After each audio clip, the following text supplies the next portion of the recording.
Salam, sabahınız xeyir olsun. Baxıram qoşulmada burada bizdə cəmi 2 dənə müəllim var. İndi biz başlayaq çünki vaxtımız məhduddur. Yəqin ki, salam, salam. Yəqin ki, indi müəllimə qoşulacaq da indi.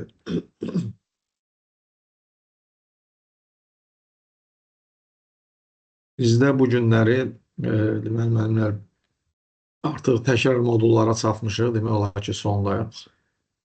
13-cü materiallar ümumi təkrarı və burada hansı mövzulara toxunacaq onlara baxaq. İlk say sistemləridir, mətn informasiyası ilə bağlı, yəni mətn informasiyasının kodlaşdırılması, qrafik informasiyanın kodlaşdırılması, kiber təhlükəsizliyi ilə bağlı şifrələmə, verilənlər bazasında sorğular barədə mövzumuz var, bir də alqoritmlər haqqında. Yəni, belə desək ki, ümumiləşmədir. Bundan başqa bizim burada təkrar olaraq bir mövzuda qalır. Bu isə sırf Python'da proqramlaşdırmaya aid olan mövzudur. Bugünkü mövzumuz belə ümumən təkrar olduğuna görə düşünürəm ki, burada demək olar ki, çətin bir məqam yoxdur. Biz əsas çalışacağıq ki, burada deməli, tapşırıq həllərinə baxaq. Çünki nəzəriyyəni belə üstündən ümumi təkrar kimi keçir və əsas fokuslanaq ki, tapşırıq həllərində burada nələr var.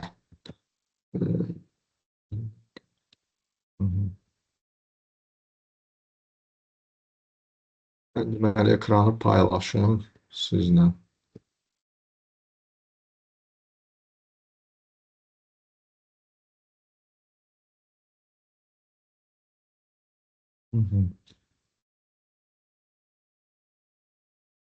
Ekran müəllimlər yəqin ki, görünür.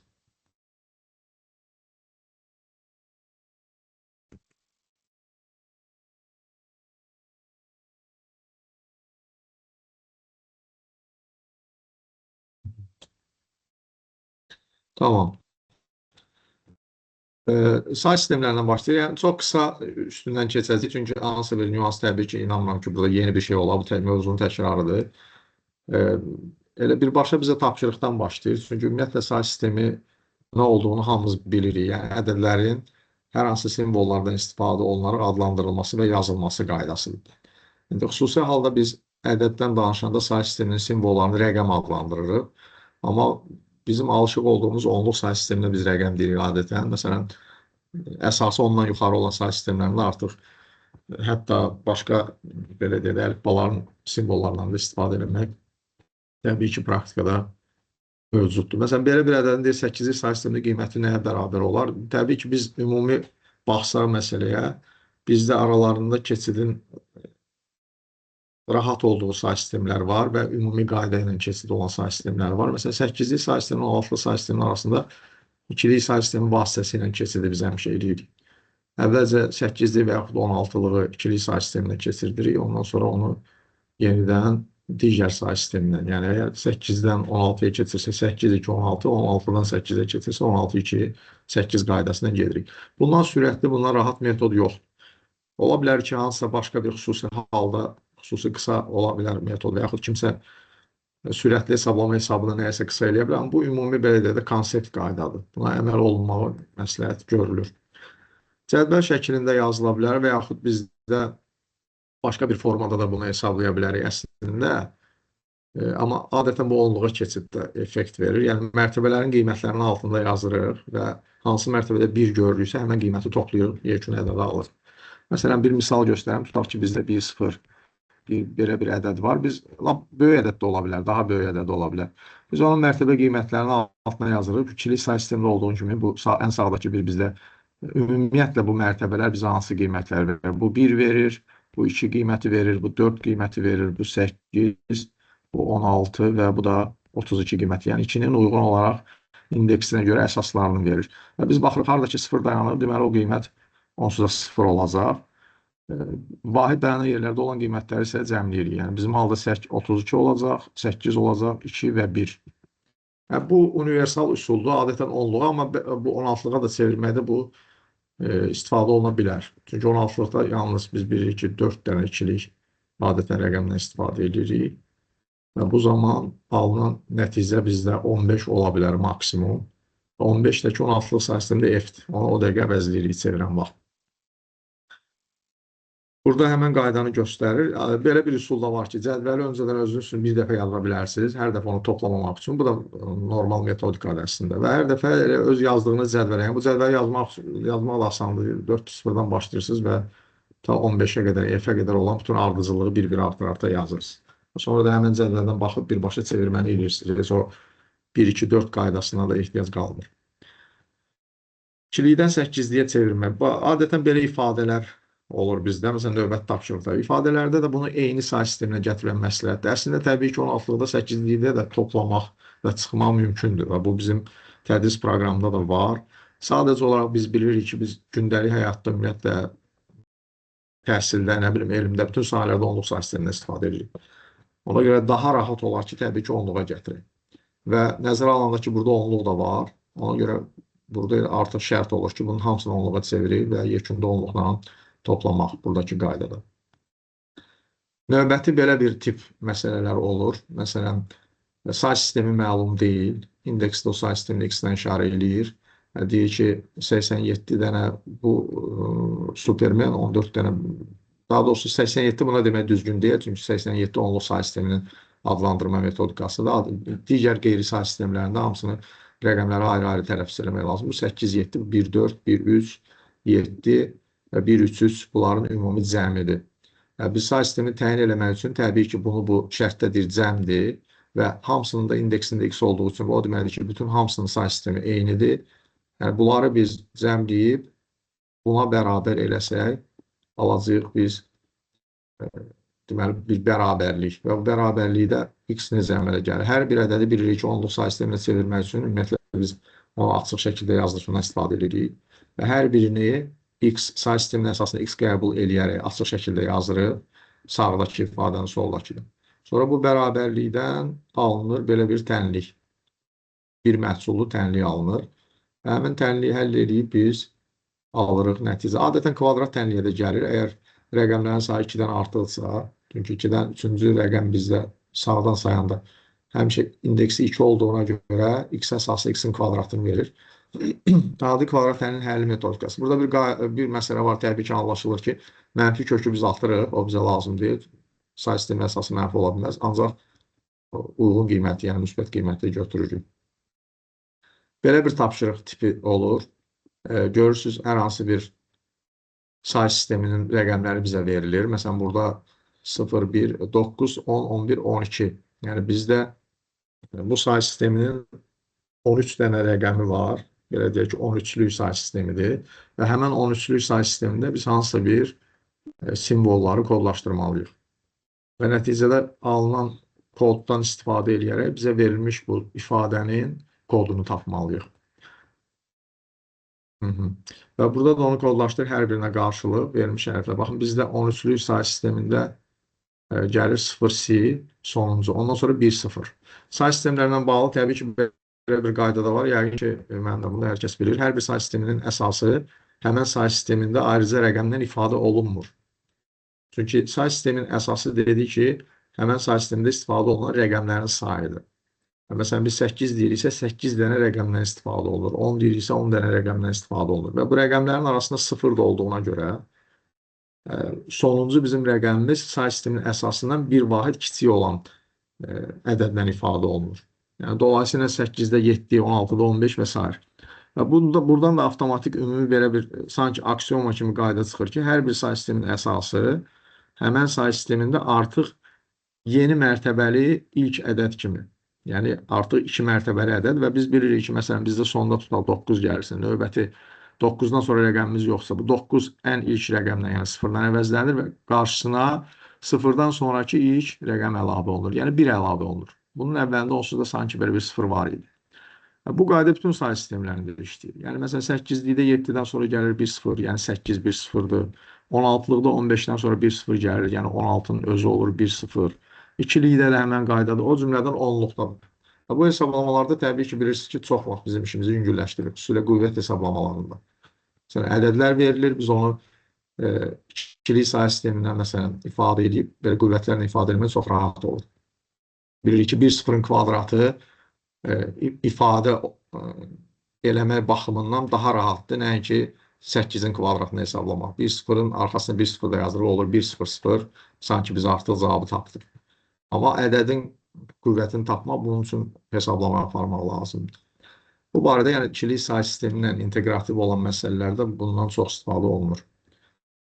Və bu da eyni qaydada həmən verilmiş əlifbanın simvollarını kodlayır həmən say sistemində. Yəni, burada artıq R-dən başlayır ikinci mərtəbəli növbəti. Hər bir özü 2 rəqəmli kodlama dediyinə görə biz kodda bilirsiniz ki, öndə 0 vacibdir. Əgər biz ədəd olaraq baxsaq, öndəki 0-ın mahiyyəti yoxdur. Amma kod olaraq baxanda kod ümumiyyətlə hər hansı bir informasiyanın belə deyək, analoji şifrələnmiş mi deyim, çevrilmiş mi deyim bir informasiyasıdır. Ona görə orada simvolların sayı və yaxud bitlərin sayı önəmlidir. Yəni ona ədəd kimi baxmaq düzgün deyil və o əgər deyirsə 2 rəqəmli kodlama və yaxud 2 simvolu kodlama, o zaman mütləq öndəki simvolda iştirak eləməlidir. Məzmundan asılı olmayaraq. Növbəti tapşırıqda da belə bir qayda var. Məsələn, deyir, simvollar ardıcıllığı verilib. Simvollar ardıcıllığı 5 hərfdən ibarətdir və bu 5 hərflə belə bir yazı ardıcıllıq göstərir. Burada deyir ki, məsələn, K hərfi ilə başlayan sözün nömrəsi neçə olar? Burada da yəni, ən asan metodika odur ki, biz bunları şərti olaraq 5-lik say sisteminin rəqəmləri ilə nömrəliyirik. Məsələn, D-yə 0 deyirik, E-yə 1, K-yə 2, O3, R4 və buna artıq say sisteminin bir ardıcıllığı kimi baxır. Bu daha rahat olur. Sonra K bizdə 0, 1, 2 olur. Yəni 2 ilə başlayan ilk bizim ədədimiz olur. 2 arxasına 3 dənə 0. Biz həmən vaxt bu 2 arxasına 3 dənə 0-ı bizdə 5-lik say sistemidir. Onu çeviririk 10-luq say sisteminə. Alınan ədəd 0-dan başladığına görə biz ondan bir vahid artı olanı götürməliyik. Məsələn, burada biz alırıq 250, yəni ilk ədəd 0 olduğu üçün 250-nin belə deyək də, əslində bunun birinci ədədi 0-cıdır.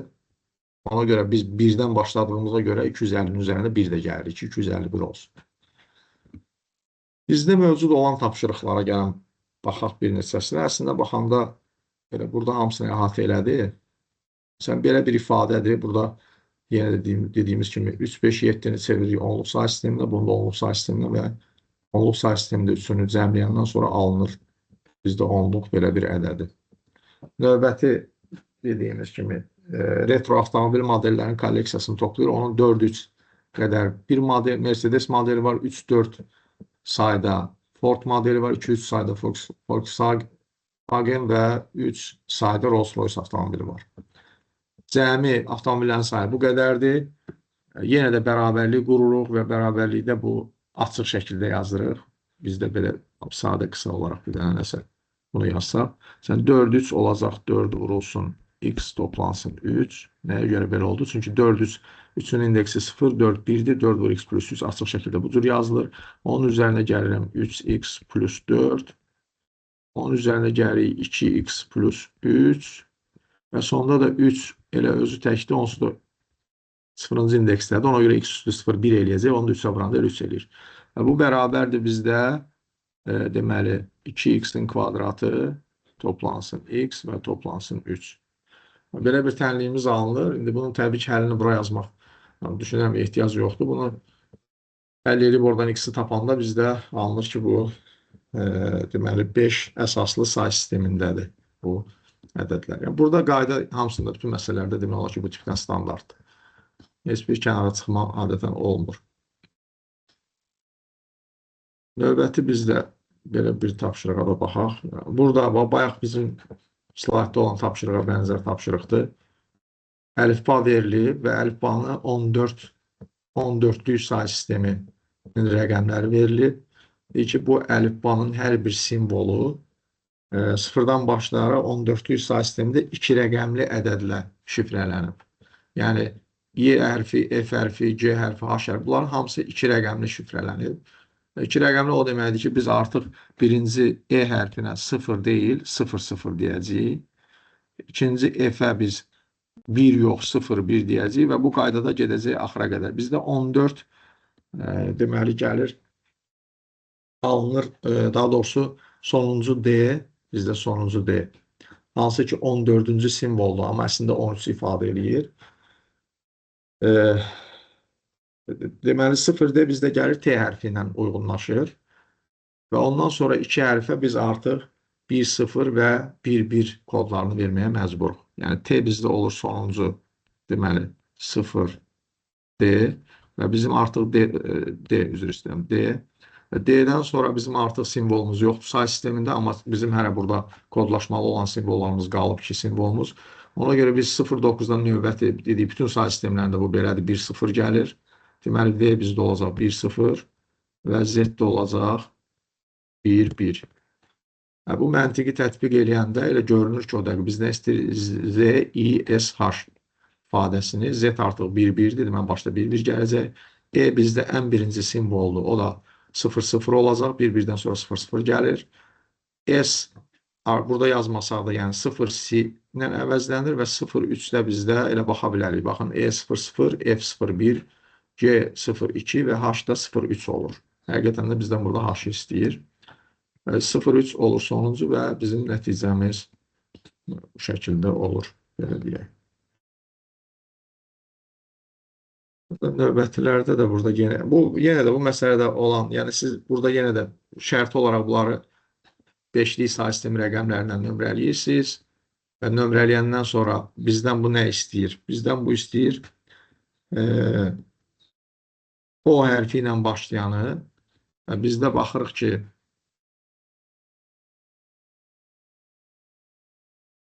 deməli, əgər biz A-nı 0-dan, D-ni 1-lə, K-nı 2-lə, onu da 3-lə işarələsək, bunu da 4-lə, biz burada baxırıq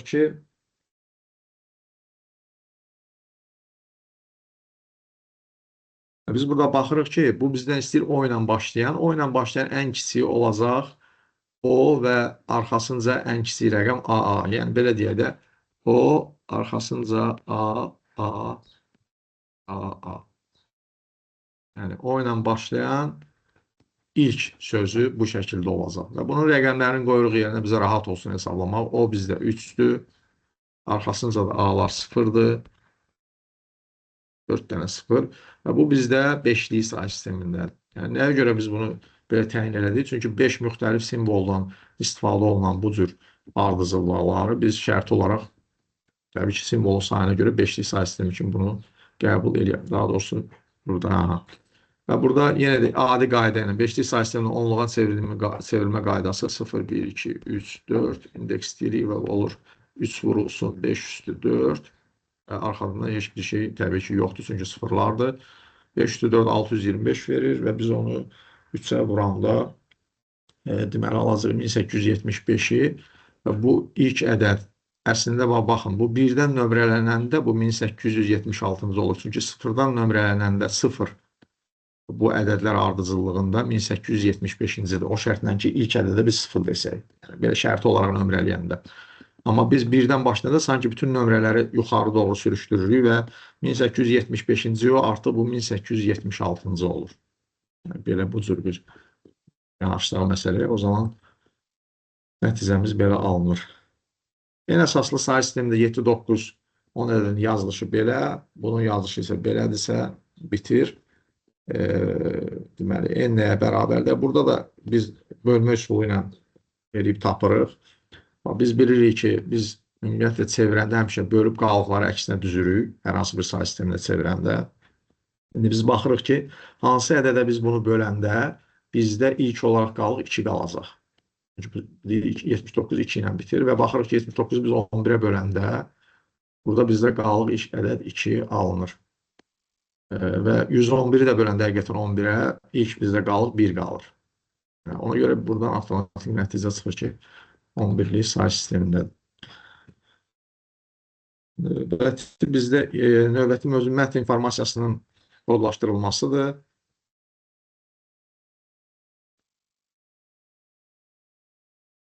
Burada da yenə də ölçü vahidləri haqqında danışacağıq. Mətn informasiyası ümumiyyətlə ölçü vahidlərindən ifadə olunması qaydası necə baş verir və informasiyanın miqdarının hesablanması. Əslində deyək ki, informasiyanı ölçmək üçün iki cür yanaşma var. Məzmun və əlifba yanaşması. Təbii ki, şuurlu, yəni insanlar məzmun yanaşmasından istifadə edə bilər. Məsələn, biz 5 səhifə bir kitab oxuya bilərik. Oradan anladığımız çox kiçik bir 5 cümlə ilə ifadə edə bilərik və yaxud oradan anladığımız 2 səhifə qədər ola bilər, məsələn. Yəni, biz məzmuna dəyər veririk, təfəkkürümüzdən istifadə edirik. Amma kompüter onun üzərində heç bir məzmun hesablaması aparmır. Yəni, məzmun analiz eləmir, belə konkret halda baxsaq. Ona görə simvolların sayına görə informasiyanın həcmini hesablayır. Və burada biz deyəndə, məsələn, qara rəng və yaxud qara rəngdirmi, insan yəni, təfəkkürümüzdən istifadə edəndə bunları fərqli məzmunda anlaya bilərik. Yəni, bizim üçün fərqli informasiya həcmlərinə malik ola bilər. Amma kompüter üçün bu simvol sayı qədər ölçülür. Bu 4 simvoldur, bu 9 simvoldur. Burada da ki, sayırıq simvolların sayını və boşluq işarəsi də simvol hesab olunur. Hesablananda. Yəni, 15 simvol hesab olunur. Əlifba anlayışı, deməli, bizim hər hansı bir informasiyanı, mətn informasiyasını yazmaq üçün istifadə edədiyimiz simvollar toplusuna deyirik əlifba. Yəni, əlifba hər hansı bir dilin yazılı şəkildə ifadəsi üçün, hər hansı bir dildə olan informasiyanın yazılı ifadəsi üçün istifadə olunan simvollar toplusudur. Əlifbanın gücü anlayışı var. Əlifbanın gücü əlifbada olan simvolların sayıdır. Məsələn, İngilis əlifbasının gücü 26 simvol var və hər bir 26 simvolu bilirik ki, kompüter ikili kodlaşmadan istifadə edir. Kompüterin yaddaşında hər bir şey ikili say sistemində uyğun olan şəkildə saxlanılır. Və o yüzden biz 26 hərfi kodlaşdırmaq deyəndə 26 dənə müxtəlif ikili ədəd nəzərdə tuturuq. Yəni, sıfırdan başlayaraq 26 daxil, 25 sonuncu. Və bu, o deməkdir ki, bizə 26 dənə müxtəlif ikili ədəd lazımdır. Bir bitlərin sayına görə biz tapa bilirik. Deməli, belə bir qaydaya görə, məsələn, 5 bitlə biz 32 müxtəlif ikili ədəd ala bilirik, 2 bitlə 4 müxtəlif ədəd, 3 bitlə 8 və s. Əslində, bu bütün say sistemlərində belədir. Məsələn, onluq say sistemində biz 3 mərtəbə ilə, burada yeni mərtəbə kimi qəbul edərsək, 1000 dənə ədəd ala bilirik, 4 mərtəbə ilə 10.000 dənə və s. İkilikdə də burada əsas 2 götürülür. Çünki bizdə rəqəmlər ikili say sistemli rəqəmləridir. Burada belə bir nüans yaranır ki, 26 simvoldur, ancaq bizdə 26-nın qarşılığı olan heç bir ikinin əsası yoxdur. O zaman biz ona ən yaxın, yuxarıdan ən yaxın olan böyük ədədi götürürük ki, onun daxilində o qədər kod mövcud olsun.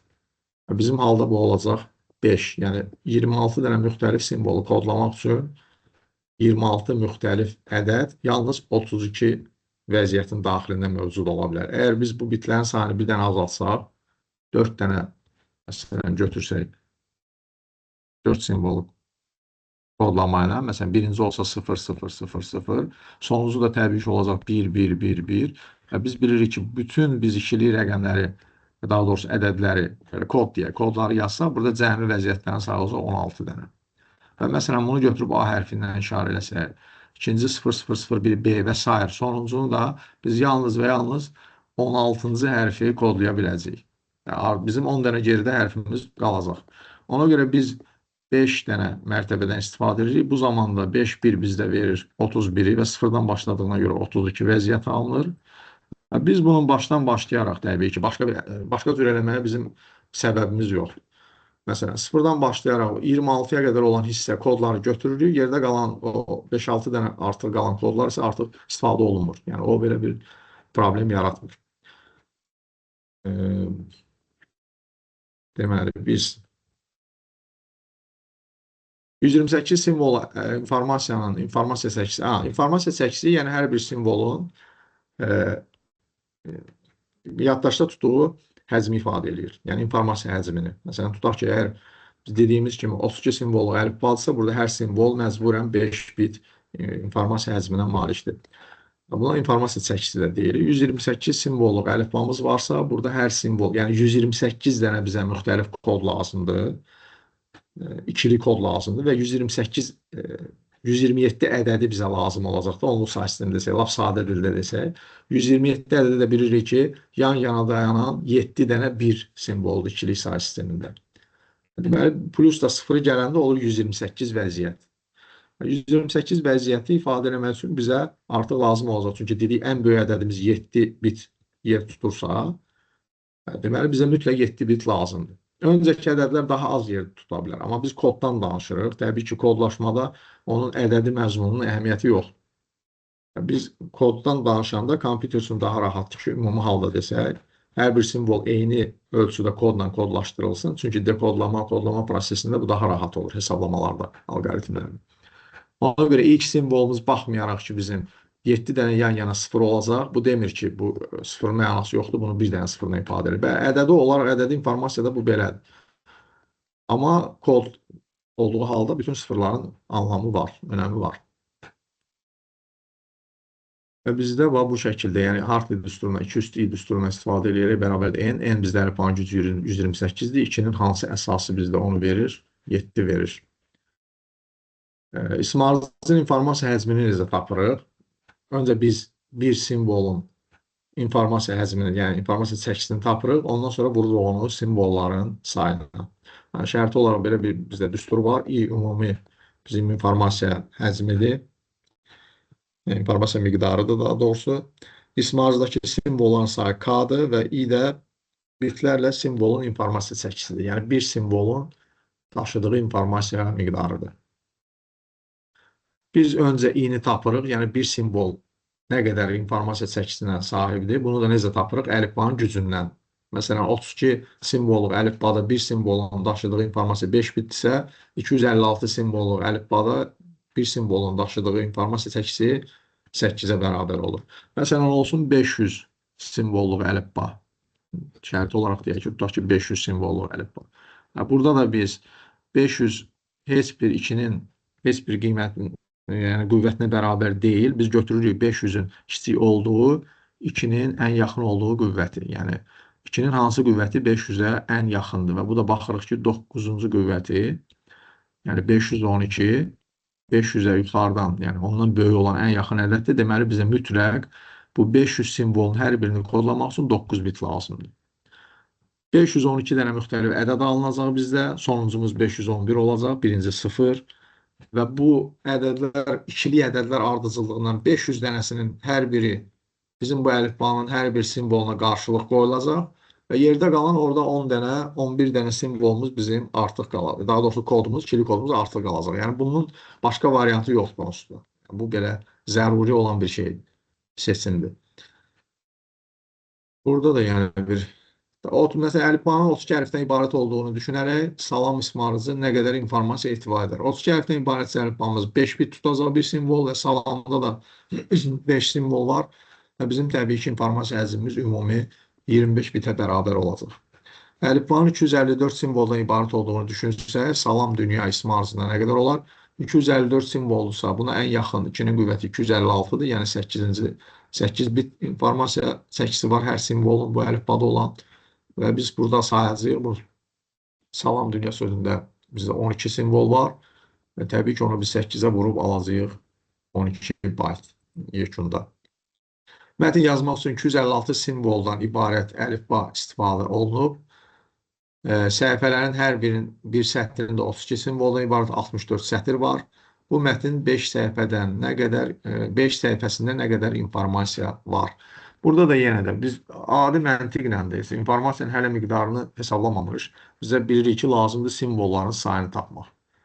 Səhifələrin sayı verilib, hər səhifədə olan sətirlərin sayı verilib, hər sətirdə olan simvolların sayı verilib. Bunların üçünü bir-birinə hasili bizə ümumi simvolların sayı verəcək. Ümumi simvolların sayını da biz vuranda bir simvolun informasiya çəkisinə, yəni 8 bitə biz alacağıq ümumi mətnimizin həcmini. Sonra da çevirmə məsələləri də artıq. Yəni biz təbii ki, əgər bitlə götürmüşüksə, məsələn 256 simvol deyirik 8 bitdir. Nəticəni də biz bitlə alacağıq. Sonradan onu bayta çevirmək və yaxud ehtiyac olanda indi məsələnin şərtinə baxır, kilobayta da qaldırmaq lazımdır. Mətni yazmaq üçün 256 simvolu əlifba istifadə olunub. Hər səhifədə hər birində 64 simvolun olduğu 32 sətr var. Bu mətnin 5 səhifədən bunu izah edir. İsmarız 5 səhifədən ibarətdir və 6250 bayt informasiyanı ehtiva edir. Hər sətirdə 25 simvol varsa və Unicode kodlaşdırmasına istifadə olunubsa, səhifədə neçə sətrin olduğunu hesablayaq. Burada da ümumi düsturumuz var. Yəni ümumi düsturda biz sətr vururuq səhifə, o da vururuq sətirdə olan simvol sayı. Bizdə sətrin sayı yoxdur, ona görə x-dan onu işarə edirik. 5 vurulsun, x vurulsun 25. Bərabərdir 6250 baytdırsa, simvolların deməli sayı bizdə bilirik ki, Unicode-da 2 baytla UTF-16, yəni 2 baytlıq kodlaşma sistemidir. Hər bir simvol 2 bayt yer tutur. Yəni bizdə bu vurduğumuz hasilin birəbir buna bərabər olmaq üçün 6250-ni öncədən 2-yə də bölə bilərik.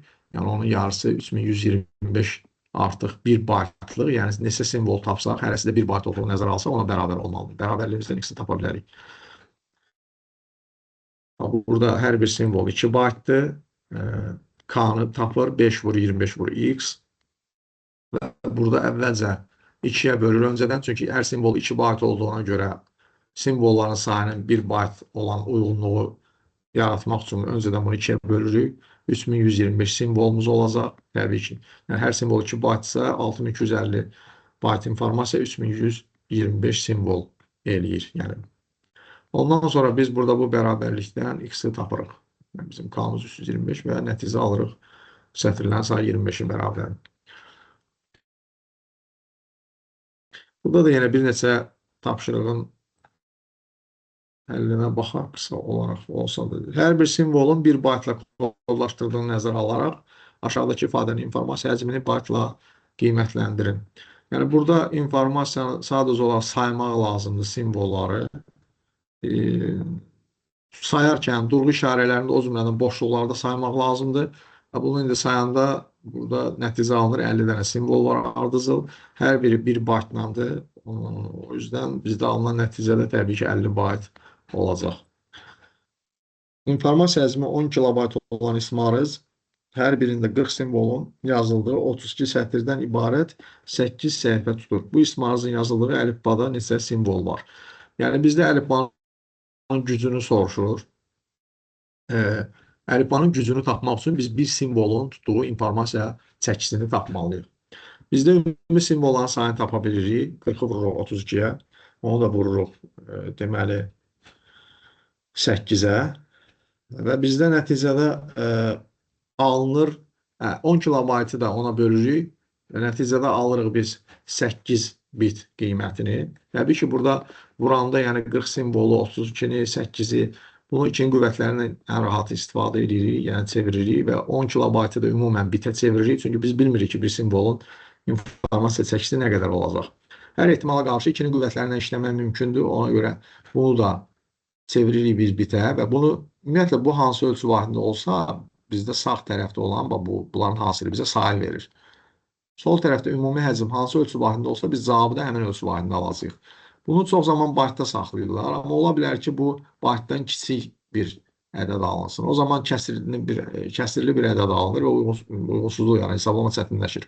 O görə başdan bunu biz elə 10 vurulsun, məsələn 213 kimi, yəni bit şəklində ifadə edirik. Sonra bölürük bu saya və nəticədə 8 alırıq, yəni 8 bit. Yəni bunu baytda da saxlasaydıq biz bir qiymətini alacaqdıq. Sadəcə biz bunu öncədən bilmirik deyə bitdə hesablamaq daha səmərəlidir. Və 8 bitlə hər bir simvolunun informasiya çəkisi 8 bit olan bir əlifbada 2 üstü 8 sayda simvol olmalıdır. Yəni 256 dənə simvol olacaq bizdə. Növbəti kompüter əvvəlcə 16 bitlik Unicode kodunda yazılmış ismarıcı rus dilində 8 bitli COI8 kodlaşdırmasıyla kodlaşdırdı. Bununla ismarıc 800 bit azaldı. Simvollarda ismarıcın uzunluğu nə qədərdir? Yəni bizdə belə yanaşırıq ki, bu məsələ 16 bitlikdən 8 bitliyə düşdü və bu 800 bit azaldı. 16 bitlikdən 8 bitliyə düşmək 2 dəfə azalmaq deməkdir. Hər bir simvol 2 dəfə azalıbsa, ümumi simvol, burada düz mütənasiblik vardır. Ümumi həcm də 2 dəfə azalacaq. Və ümumi həcm deməli 1600 olub ki, bu 800 bit yəni azalıb və 800 bit də qalıb yerdə.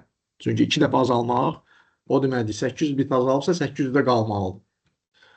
Və əgər bizim ümumi informasiya çevriləndən sonra 800 bitdirsə və hər bir simvol COI8 sistemində 1 baytla, yəni 8 bitlə ifadə olunursa, həmən 800 biti biz 8-ə bölüb tapırıq simvolların sayını.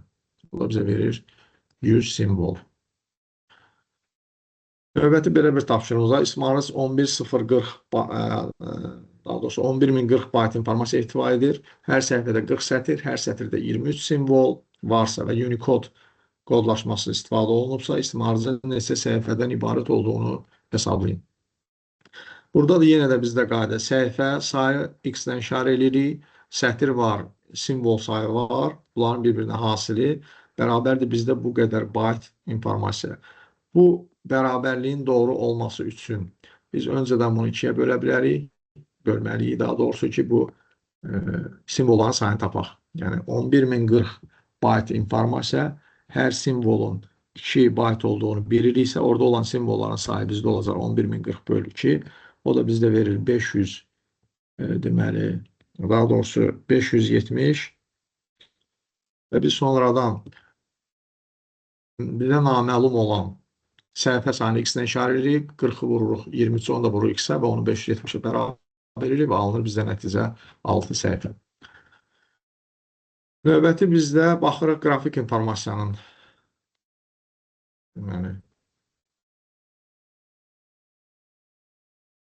kodlaşdırılmasına. Burada da yenə kompüter qrafikasının ümumən növlərini yada salacağıq, təkrarlayacaq daha doğrusu əsas rəng modelləri hansılar olaraq qrafik informasiya kodlaşdırılması məsələsi, bir də tapşırıq həlləri. Kompüter qrafikası ümumiyyətlə nədir? Kompüterin köməyi ilə qrafik informasiyasının yaradılması, redaktəsi, saxlanılması və ümumiyyətlə əgər animasiyadan söhbət gedirsə canlandırılması texnologiyasıdır. Yəni elə bir texnologiya ki, bütün bu saydıqlarımızı eləmə bizə imkan verir. Və ümumən biz statik olaraq iki növ qrafik informasiya növünü qeyd edirik. Raster qrafikası, hansı ki, burada təsvir piksel adlanan nöqtələr toplusudur və vektor qrafikası, deməli, əsasən həndəsi primitivlərdən, yəni düz xəttdən və yaxud hansı bir fiqurdan təşkil olunmuş elementlərdən ibarət olur. Bir də bizdə var,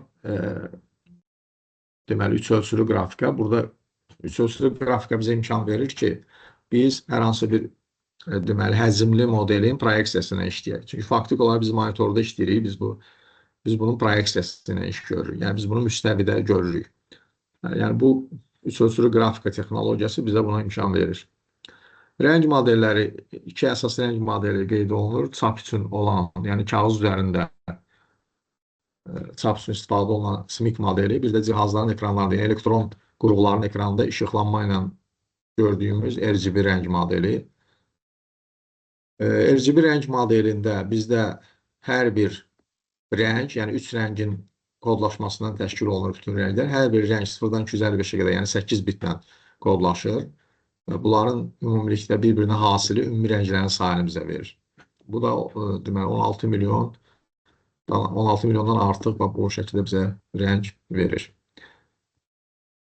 Bundan başqa SMIC rəng modeli, bu çap məhsullarında dediyimiz kimi istifadə olunur. Burada da 4 rəngdən istifadə olunur.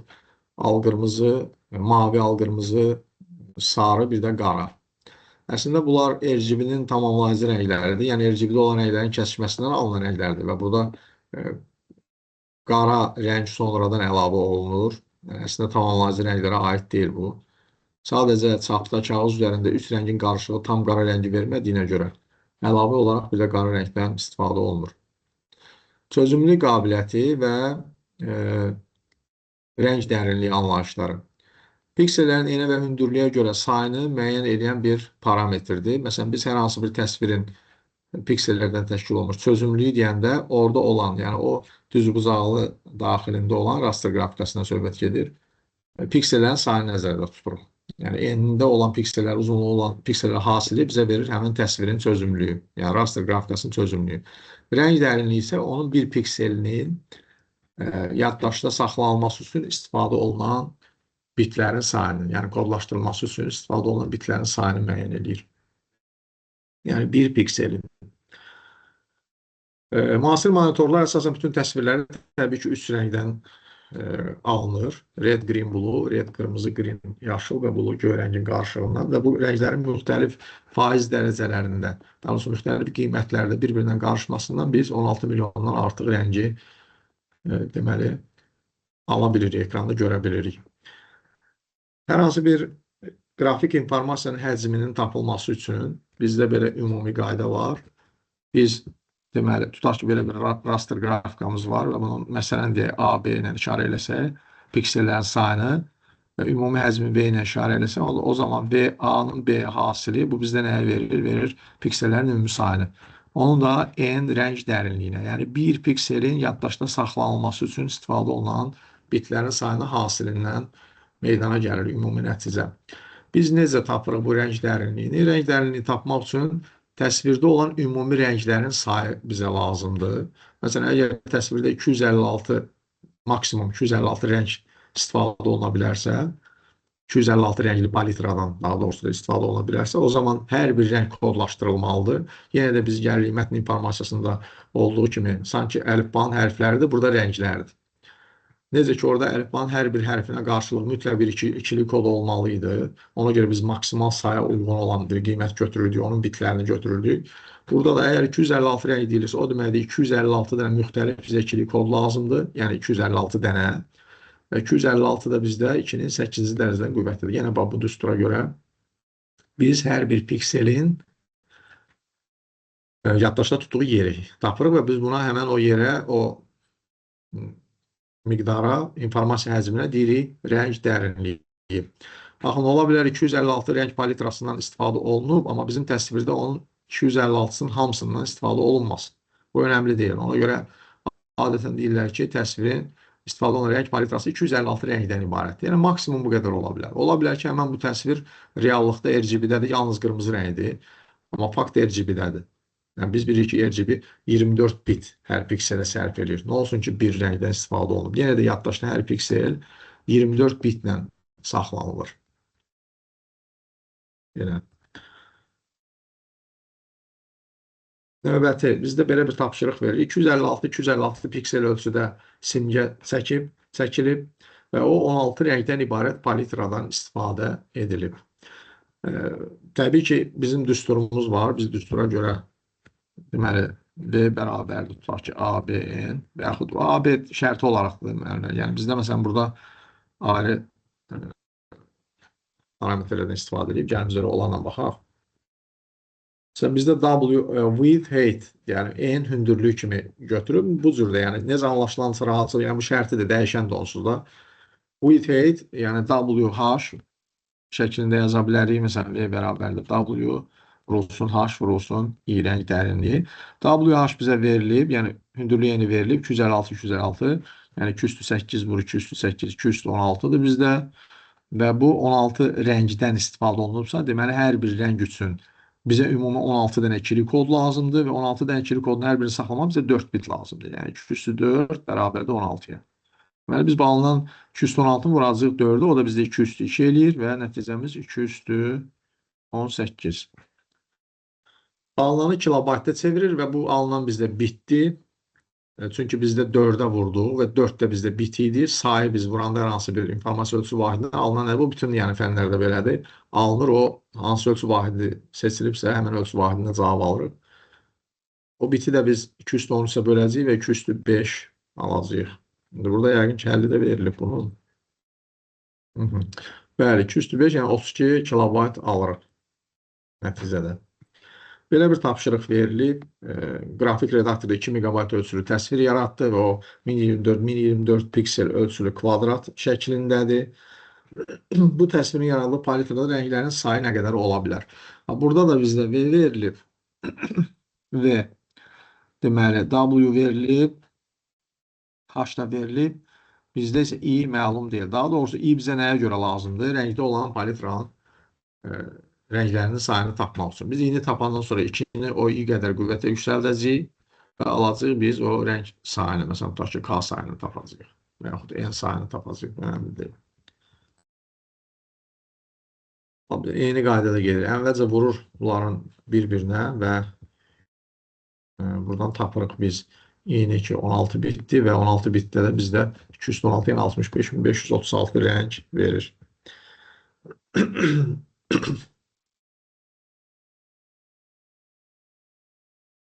Bizdə olan tapşırıqlardan bəzilərinə baxaq. Məsələn, belə bir tapşırığımız var bizim.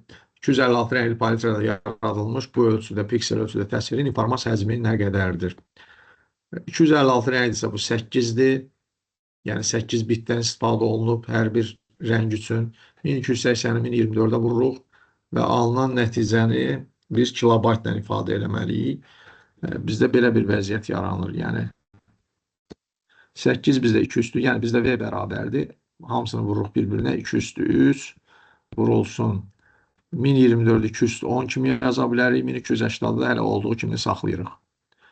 Bu 2 üstü 13 verir bizə. Biz alınan bizdə nəticə bitdi.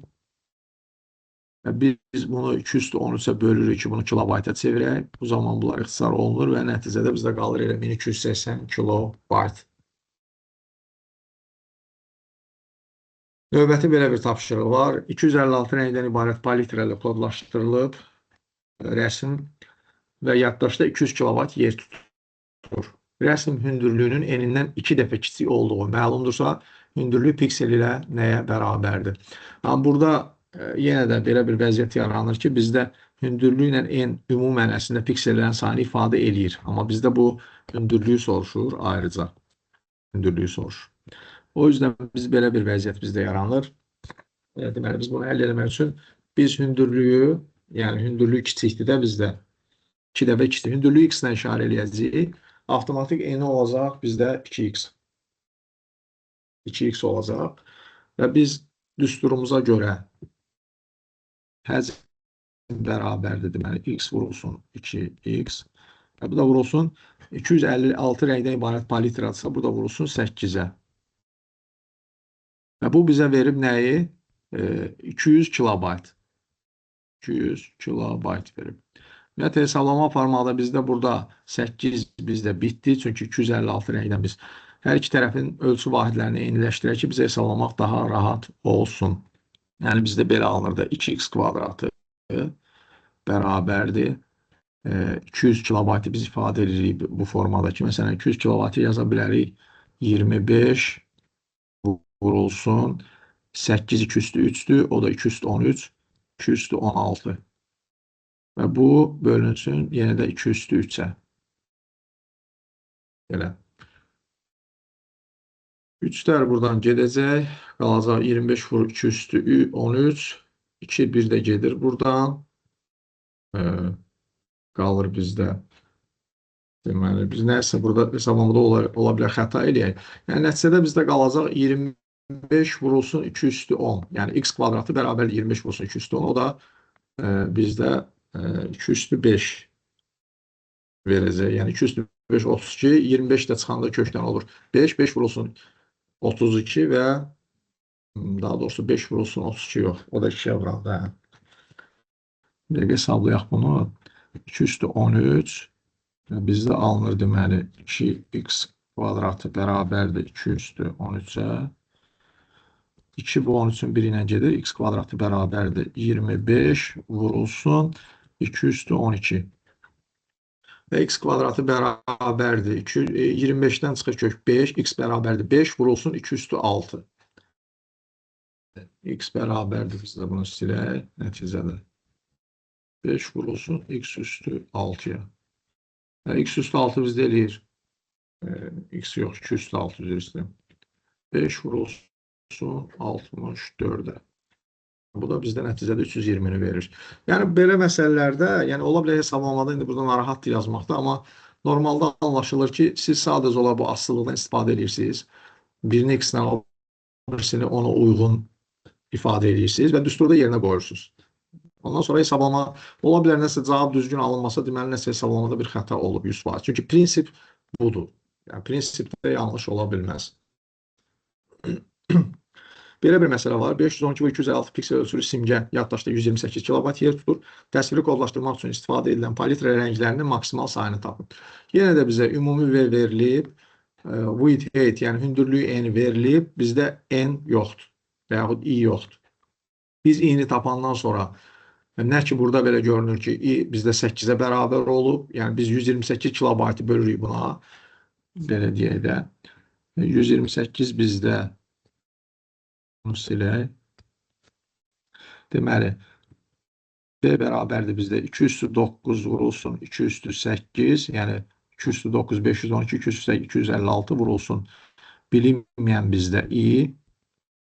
Və o da bərabərdir 128 vurulsun, kilobaytı mən bitə çevirirəm, 2 üstü 13. Nəticədə bizdə nə alınır? 2 üstü 17 deməli i bərabərdir. 2 üstü 7 2 üstü 20-yə 2 üstü 20-yə. O 2 üstü 17 2 üstü 20-yə gedir və burada i bərabər olur 2 üstü 3-ə. Yəni 8-ə. Əgər bizim rəng dərinliyimiz, yəni informasiya çəkisi bir pikselin 3 bitə bərabərdirsə, daha doğrusu üzr istəyirəm, 8 bitə bərabərdirsə, o zaman palitrada olan rənglərin sayı həmən 8-i biz 2 üstü i bərabərdir n düsturunda yerinə qoyuruq və tapırıq ümumi rənglərin sayını. Bu da verir bizə 256 rəng. Düşünürəm ki, burada artıq mövzuda prinsipsi olan bütün məsələlər eynidir. Biz növbəti mövzuya gəlin davam edək. Növbəti bizdə kiber təhlükəsizlik bölməsidir.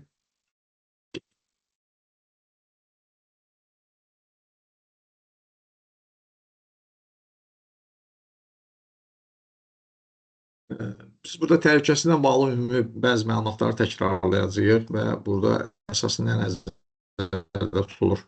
Deməli, informasiya təhlükəsizliyi, kiber təhlükəsizliyi arasında fərq. İlk olaraq bunu təhsildə olanlara, olmayanlara, bu sahənin bağlı olanlara, olmayanlara tez-tez bu termini eşidirik. İnformasiya təhlükəsizliyi nədir, kiber təhlükəsizliyi nədir, bunların nə əlaqəsi var və ümumiyyətlə bunlar eyni şeydirmi? Bunu təbii ki, yəni hər kəs bilir, düşünürəm ki, informasiya təhlükəsizliyi daha geniş anlayışdır. Yəni informasiya təhlükəsizliyində təkcə kompüterdə olan rəqəmsal informasiyanın təhlükəsizliyindən söhbət getmir. Burada bir ümumi məsələdir, kompleks bir təhlükəsizlik sistemidir. Burada yəni kameraların quraşdırılması, mühəndis texniki məsələlər, nə bilim, açarlı qapılar, hər bir şey. Yəni informasiyanın qorunması üçün, informasiya mühitinin qorunması üçün analog, rəqəmsal, ümumiyyətlə bütün prosedur toplu halda nəzərdə tutulur. Kiber təhlükəsizlik isə yalnız rəqəmsal məkanda, yəni şəbəkələrdə, kompüterlərdə, kompüterin yaddaşında olan informasiyanın qorunması, yəni proqram üsulu ilə və yaxud texniki qurğular vasitəsilə sırf rəqəmsal informasiyanın qorunmasına söhbət gedir. Yəni, artıq anlaşılır ki, kiber təhlükəsizlik əslində informasiya təhlükəsizliyin bir alt çoxluğudur, belə sanki. Və burada əsas 3 prinsipə əməl olunması vacib şərtdir. Yəni, informasiya bu prinsipə əməl olunduqda artıq informasiya təhlükəsizliyinə əməl olunmuş hesab olunur, belə deyək. Birinci əlçatanlıqdır, bütövlükdür və məxfilidir.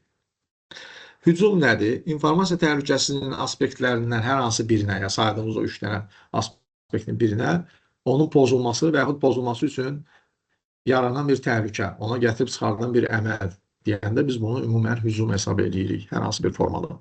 Nədir bəs bu 3 aspektləri, yəni hər biri nəyi nəzərdə tutulur? Əlçatanlıq, yəni informasiyanın o informasiyaya sahib olma hüququ olan şəxsə istədiyi vaxt əlçatan olmasıdır. Yəni, təhlükəsiz vəziyyətdə olan informasiya yoxlanılmış istifadəçilər üçün əlçatan olmalıdır. Məsələn, mənim hər hansı bir qovluğa girməyə hüququm var. Mən istənilən anda o qovluğa daxil olub, mənə lazım olan məlumatı orada tapmalıyam. Əgər tapa bilmirəmsə, deməli, burada artıq bu prinsip pozulub. Bütövlük informasiya məntiqi strukturunun müəyyən qaydalara uyğun şəkildə qalmalıdır. Yəni, heç bir halda onun bütövlüyü pozulmamalıdır. Yəni, dəyişdirilməməlidir, icazəsiz formada tam olaraq qalmalıdır. Bir də məxfilik təbii ki, bu qaydalara uyğun olaraq informasiya üzərində əməliyyatların yerinə yetirilməsi. Yəni, onun ötürülməsində və yaxud saxlanılmasında. Hücumların ümumiyyətlə motivləri nə olur adətən? Yəni, istəyir informasiya təhlükəsizliyində, istəyir kiber təhlükəsizliyində. Birinci məqsəd, daha doğrusu, cinayətkarlar tərəfindən pulların oğurlanmasıdır, istifadəçilərin şəxsi məlumatlarının oğurlanmasıdır, korporativ məlumatların, yəni şirkətə aid məlumatların oğurlanması və yaxud cəsusluq, yəni müəyyən informasiyaların əldə olunması, hər hansı qeyri-maddi, faktik olaraq qeyri-maddi görünən.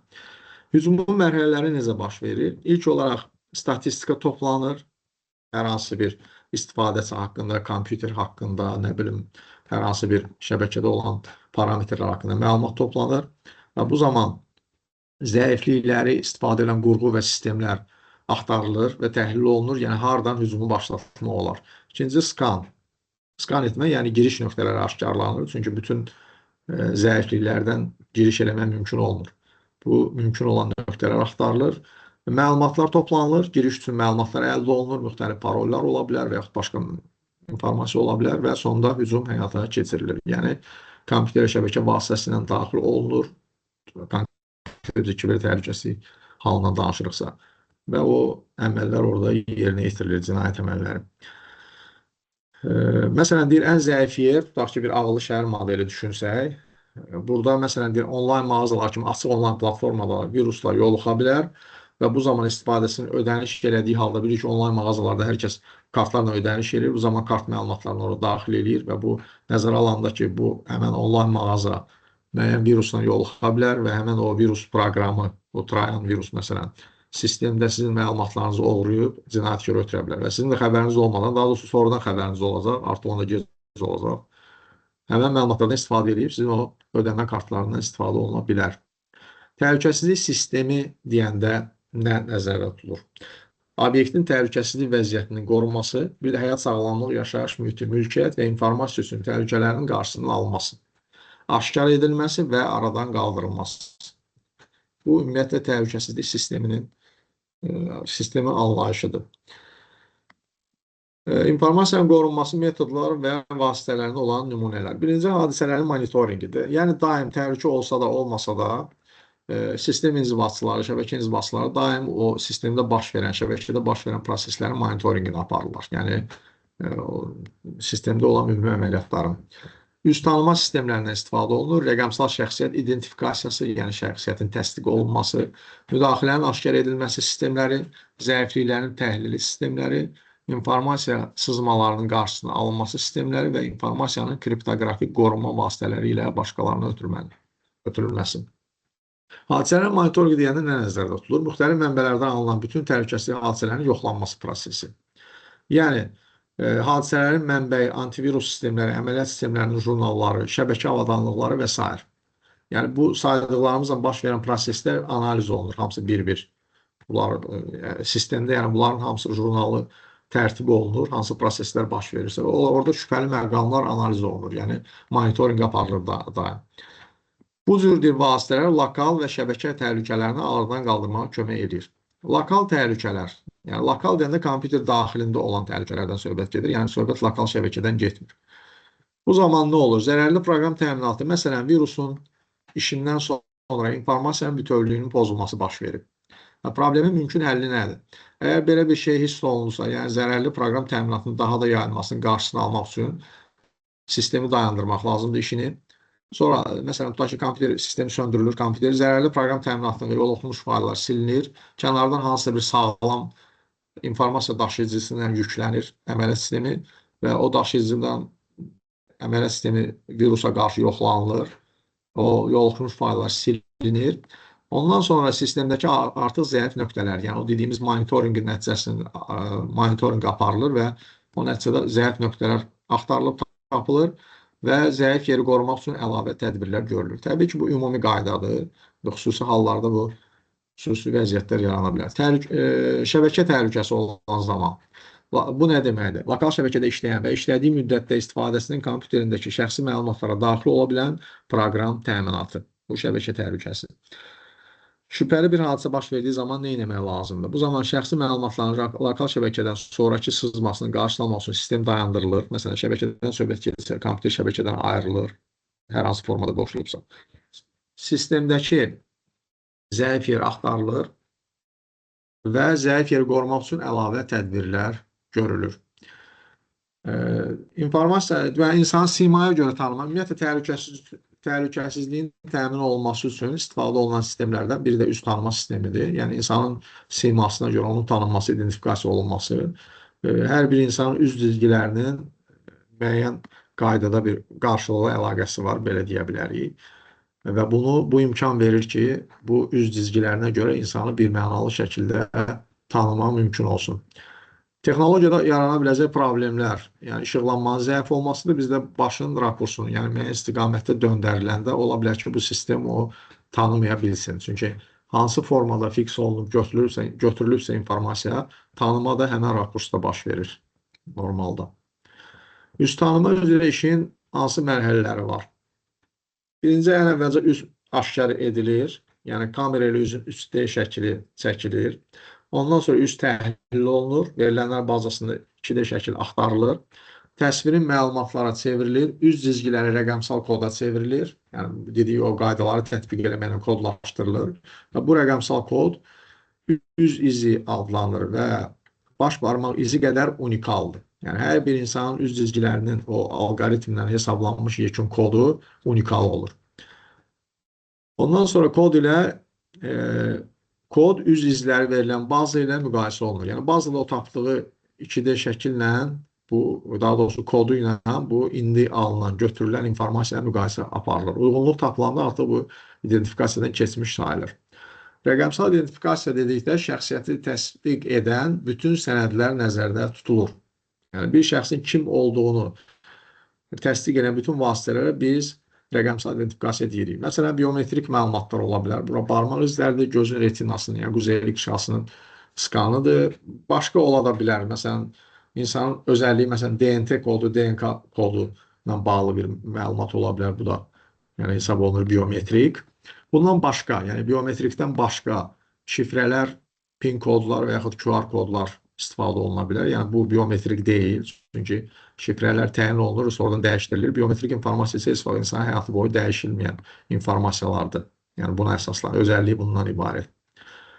Kağız sənədləri pasportlardan fərqli olaraq rəqəmsal olanlar, yəni bu üstə saydıqlarımız onlayn kanallar vasitəsilə uzaqdan tanına bilər. Əgər siz hansısa bir proses arxasınıza gedəndə şəxsiyyətinizi təsdiq etmək üçün konkret sənəddən istifadə edirsinizsə, həmən sənədi siz onlayn proseslərdə şəxsiyyətinizi təsdiq edən vasitə kimi istifadə edə bilmirsiniz. Ona görə yuxarıda saydığımız ya biometrik məlumatlardan, ya da şifrələr, PIN kodlar və yaxud QR kodlardan istifadə edirsiniz. İnformasiya təhlükəsizliyini necə təmin etmək barədə bir neçə məsləhət burada verilir bizə. Yəni şifrə nə qədər mürəkkəbdirsə, hesabı sındırmaq bir o qədər çətindir. Yəni, çünki bu şifrənin tapılması hansısa bir şəxsin şəxs vasitəsilə aparılmır, belə deyə. Bunun tapılması müəyyən konkret proqramlar vasitəsilə aparılır və proqram burada müxtəlif, orada düzdür, alqoritmlər var onun tapılması üçün. Yəni lüğət sözlərinə yanaşır və yaxud simvolların seçmə üsulu ilə və təbii ki, nə qədər bizim kodumuz ölçüsü uzun və onun daxilində istifadə olunan simvollar müxtəlif olarsa, yəni həm hərf, həm rəqəm, həm xüsusi simvollar və lüğətdə heç bir istifadə olunmayan söz və s. O zaman həmin proqramlar onun küllü miqdarda çox vaxt sərf edir. Bu artıq heç onu sındırmaq istəyən şəxs üçün də səmərəli olmur. Daha başqa variantlar axtarır. Ümumiyyətlə də belə deyək ki, şifrənin təhlükəsizliyini təmin etmək üçün adətən o müəyyən stabil vaxtda, periodlardan bir dəyişdirilməlidir və onu da nəzərə alanda heç o dəyişdiriləndən sonra artıq köhnə axtarma prosesi, yəni araşdırma prosesi də əhəmiyyətini itirir. Növbəti Wi-Fi ictimai şəbəkəsindən istifadə edəndə ödənişli alış-veriş eləmək təhlükəlidir. Yəni söhbət burada daxildə evdə olan Wi-Fi şəbəkəsindən getmir təbii ki, ictimai yerlərdə olan Wi-Fi şəbəkəsindən. Çünki orada o müxtəlif təhlükələr ola bilər. Təbii ki, detallarına getməyə ehtiyac yoxdur. Bir də başqalarının fərdi kompüterdən və mobil cihazlarından istifadə edərkən öz hesablarınıza əgər daxil olmuşsa, mütləq o cihazı təhvil verəndə, yəni durub gedəndə mütləq həmin hesablardan çıxmaq lazımdır. Çünki sizdən sonra o hesablarınız aktiv şəkildə açıq qalsa, istifadə oluna bilər. Burada bəzi tapşırıq nümunələri var. Adətən bunlar seçmə, burada məsələ həlləri yoxdur. Ona görə düşünürəm ki, burada belə nəzəriyyə ilə uyğunlaşdırıb, burada çətin bir məqam mən düşünürəm ki, yoxdur. Növbəti bizdə gəlir şifrələmə mövzusu.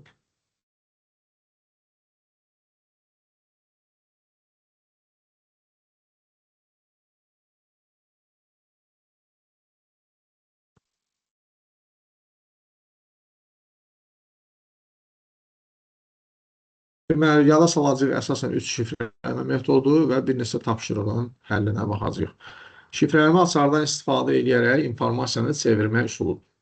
Yəni, hər hansı bir ilkin informasiyanı müəyyən açar tətbiq eləməklə yeni bir formaya çevirmək üsuludur. Ötürülən məlumatın məxfiliyini riayət eləmək üçün istifadə olunur. Yəni, şifrələmədə məqsəd informasiyanı məxfi saxlamaq, yəni gizlətməkdir, belə deyək. Təhlükəsizlik sistemində ayrı üsul olaraq istifadə edilə bilər. Məsələn, sözlə qonşu hərflərin yerini dəyişmək. Yəni, müxtəlif üsullarından istifadə olunur. Açar nədir? Ümumiyyətlə, öncə onu deyək ki, verilənlərin deşifrə edilməsi açarın köməyi ilə ilkin verilənin bərpa olunması prosesidir. Yəni, siz hər hansı qayda ilə şifrələdiniz, artıq o məxfiləşdi, tanınmaz vəziyyətə düşdü. Sonradan onu geriyə, təzədən ilkin vəziyyətinə qaytarma prosesinə deyilir deşifrələmə. Açar, məlumatları şifrələmək üçün və deşifrə eləmək üçün istifadə olunan məxfi informasiyadır. Yəni, bura qayda aiddir və yaxud simvollar ardıcılığı və s. Ümumiyyətlə, bu informasiyanın özü hesab olunur açar. İstifadə olunmuş şifrəni və ona aid olan açarı bilmədən şifrələnmiş məlumatı ilkin vəziyyətə qaytarmaq mümkün deyil. Proses ümumiyyətlə belə gedir. Yəni, göndərici tərəf, yəni informasiya mənbəyi şifrələnir hər hansı bir informasiya, sonra şifrəli mətn, yəni informasiya ötürülür, qarşı tərəf deşifrələyir və onu alır. Burada fikir versəz, yəni şifrələnməmiş mətnin şifrəli vəziyyətinə çevrilməsi üçün açardan istifadə olunur. Üç əsas şifrələmə üsulu mövcuddur. Burada heşləşdirmə, heşləmə də deyirlər buna, simmetrik və asimetrik. Heşləmə nədir? Yəni, heş və heşləşdirmə ixtiyari uzunluqda məlumatın təyin edilmiş uzunluqda bit sətrinə çevrilməsidir. Bax, bu yaranan bit sətri əslində informasiyanın tamlığını, bütövlüyünü yoxlamaq üçündür, müəllimlər. Yəni, burada həmən bu hash koddan siz istifadə edib informasiyanı geri qaytara bilmirsiniz. Sadəcə olaraq, bu qısa olaraq belə bir qeyd edim. Yəni ki, bunu internetdə də nəsə bir informasiya yükləyəndə yoxlayırsınız. Məsələn, rəsmi saytdan hansısa bir fayl yükləyirsiniz. Bir X faylı. Mütləq bu X faylın yanında sizə bunun hash kodu verilir. Məsələn, MD5 tutaq ki, müxtəlif növləri var.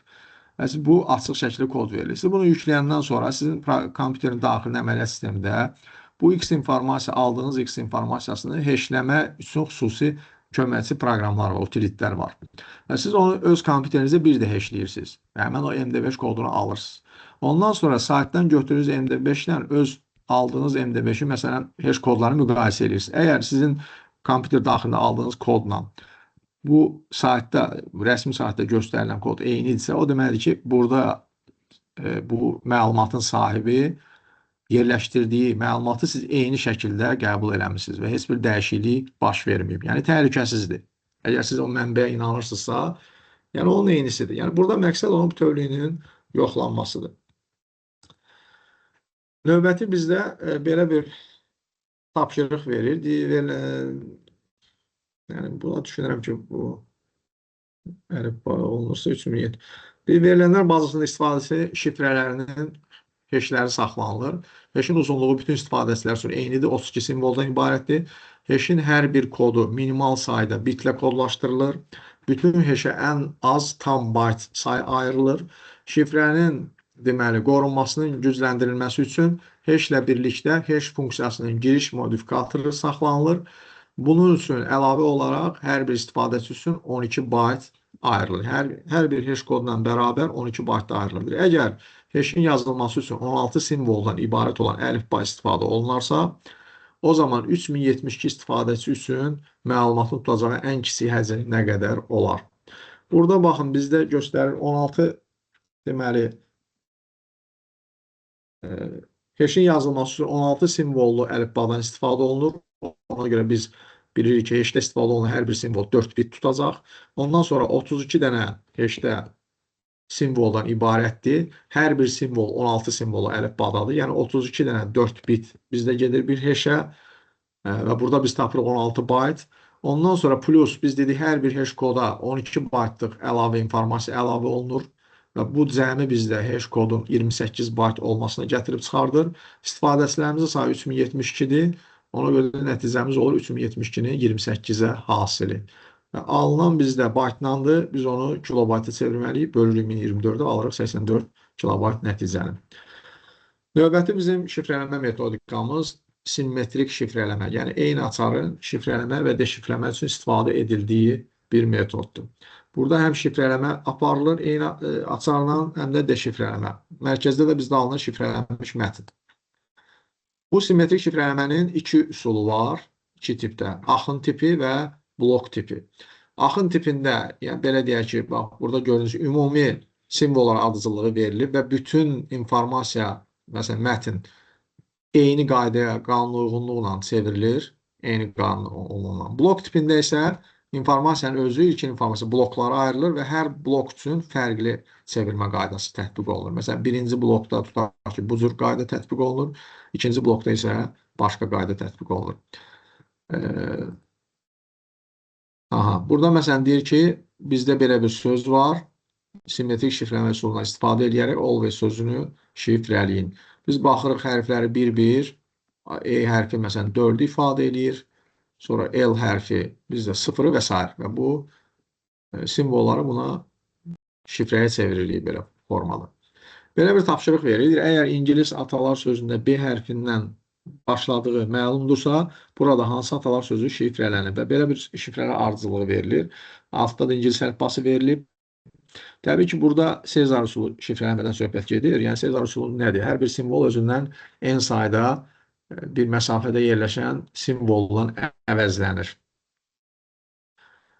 Və burada həmən bizdə o K və yaxud N 5-ə bərabərdir. Yəni bir simvol, əgər 5 simvol sağda yerləşən, ondan yəni sonra gələn simvolla əvəzlənibsə, deməli bu bütün simvollara aiddir. Sezar üsulunda adətən bu stabil olur. Yəni birinci simvoldan sonuncu simvola qədər hamısına eyni cür tətbiq olunur. Və nəticədə biz belə bir atalar sözü alırıq.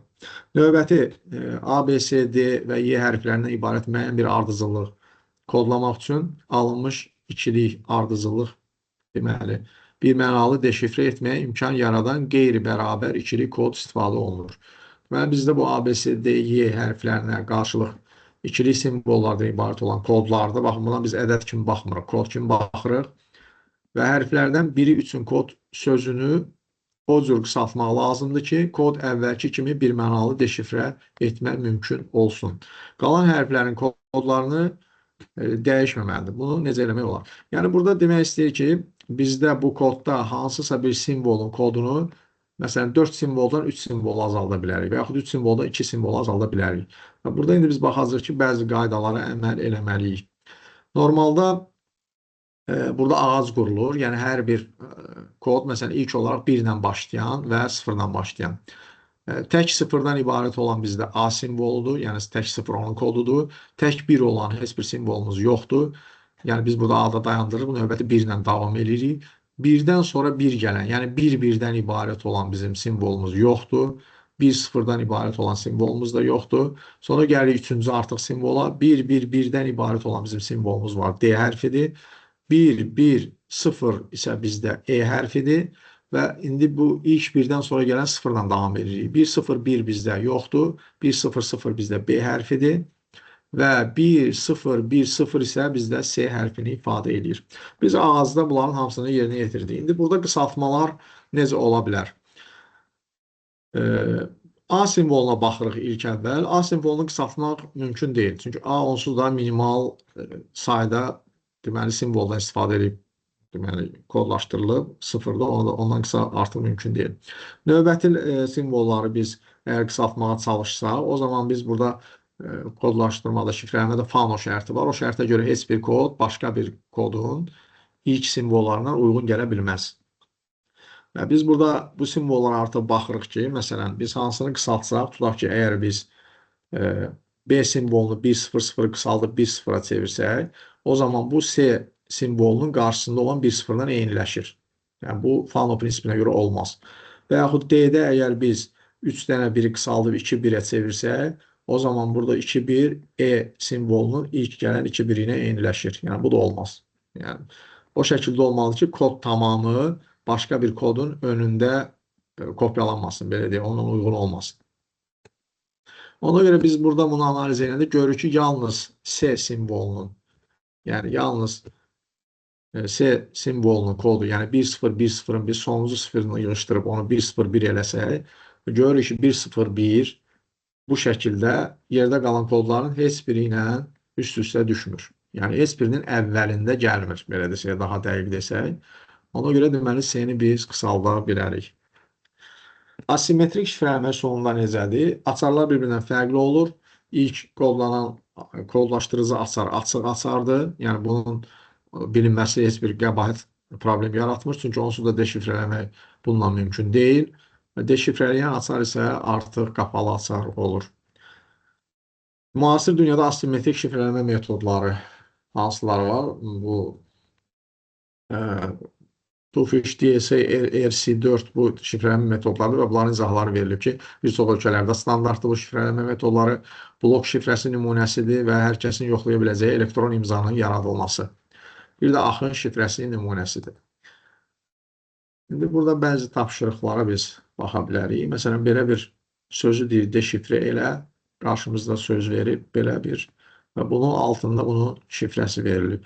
Təbii ki, məlumdur, bunu deşifrə eləmək üçün artıq bu altdakı siyahıdan götürəcəyik, çünki biz şifrələyəndə üstdə olan əlifbanı ikinci əlifbaya çeviririk, uyğun hərfləri deşifrələyəndə isə proses əksinə baş verir. Yəni, biz bunu geriyə çevirəndə believer, yəni belə bir söz alırıq. Növbəti tapşırığımızda bizim A, B, C, D, E hərflərindən ibarət ardıcıllığı kodlaşdırmaq üçün Fano şərtinə cavab verən qeyri-bərabər ölçülü ikili koddan istifadə edilib. Yəni, şifrələrin simvol sayları bir-birindən fərqlidir. ABC simvollar üçün aşağıda kod verilib və deyir ki, E simvolu üçün bir mənalı deşifrə etməyə imkan verən ən qısa kodun sözünün qiymətcə kiçiyini, kod sözünün qiymətcə kiçiyini müəyyən edin. Biz Fano prinsipinə görə qaydada bildik ki, biz yaratmaq istədiyimiz şifrə heç bir şifrənin əvvəli olmamalıdır və bu ən qısanı istəyir. Və ən qısa variantları bizdə nə ola bilər? Ya 0 ola bilər, ya 1 ola bilər. Məsələn, deyəm, məsələyə baxsaq. Məsələn, 0 istəsə E-ni götürmək, 0. O zaman bu B ilə C-nin X simvolunun eynidir. Ona görə biz bunu götürə bilmərik. 1 də götürə bilmərik, çünki 1 onsuz da A simvolunun şifrəsidir bizdə. Keçirik 2 rəqəmlərə. 2 rəqəmlərdə 0-1 götürə bilmirik. Çünki 0-1 artıq bizdə B-nin əvvəlində gəlir. 0-0 da götürə bilmirik, o da C-nin əvvəlində gəlir. Deməli, istifadə edə bilmirik və 1-0 da ümumiyyətlə götürmək olmaz. Əslində, burada sonda var 1-0. 1-0 biz götürsək, o zaman nə baş verir?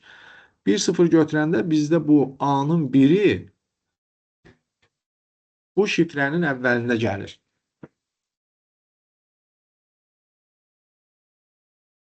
Yəni, bizdə baxmayaraq ki, məsələnin şərtində deyir ki, şifrəni biz Y üçün tapmalıyıq, amma biz o qaydanı, Fano prinsipi bütün şifrələrin qarşılığı əlaqəsinə aiddir. Yəni, biz əgər bunu 1-0 götürsək, o zaman A simvolunun o biri bu şifrənin əvvəlində gəlir və yenə də Fano prinsipi pozulur. Və biz məcburən 2-0 ilə başlayırıq şifrəmizi. Çünki baxırıq ki, 2-0 ilə başlayanda bundan düz gəlir əslində. Amma biz bunun arxasına bir dənə 1 əlavə edirik və şifrəmiz 001 olur. Və 001 şifrəsi heç bir şifrənin əvvəlində gəlmir bu şəkildə. Və fikir versək, heç bir şifrədə nə 1, nə 010, nə də 000, 001-in nə əvvəlində gəlmir, nə də ondan eyni deyil. Yəni, bu mümkün olan minimal şifrə budur. Və təbii ki, cavabımız da bu şəkildə olur. Növbəti bizdə deyir, W, X, Y, Z hərflərindən ibarət olan müəyyən bir ardıcıllığı kodlaşdırmaq üçün Fano şərtinə uyğun olan qeyri-bərabər deməli, ölçülü ikili koddan istifadə olunur. Z hərfi üçün 0 kod sözündən istifadə edilir. W hərfi üçün 1-0 kod sözündən istifadə olunur. Deməli, 4 kod sözünün hamısının mümkün cəmi uzunluğu bizdən soruşulur.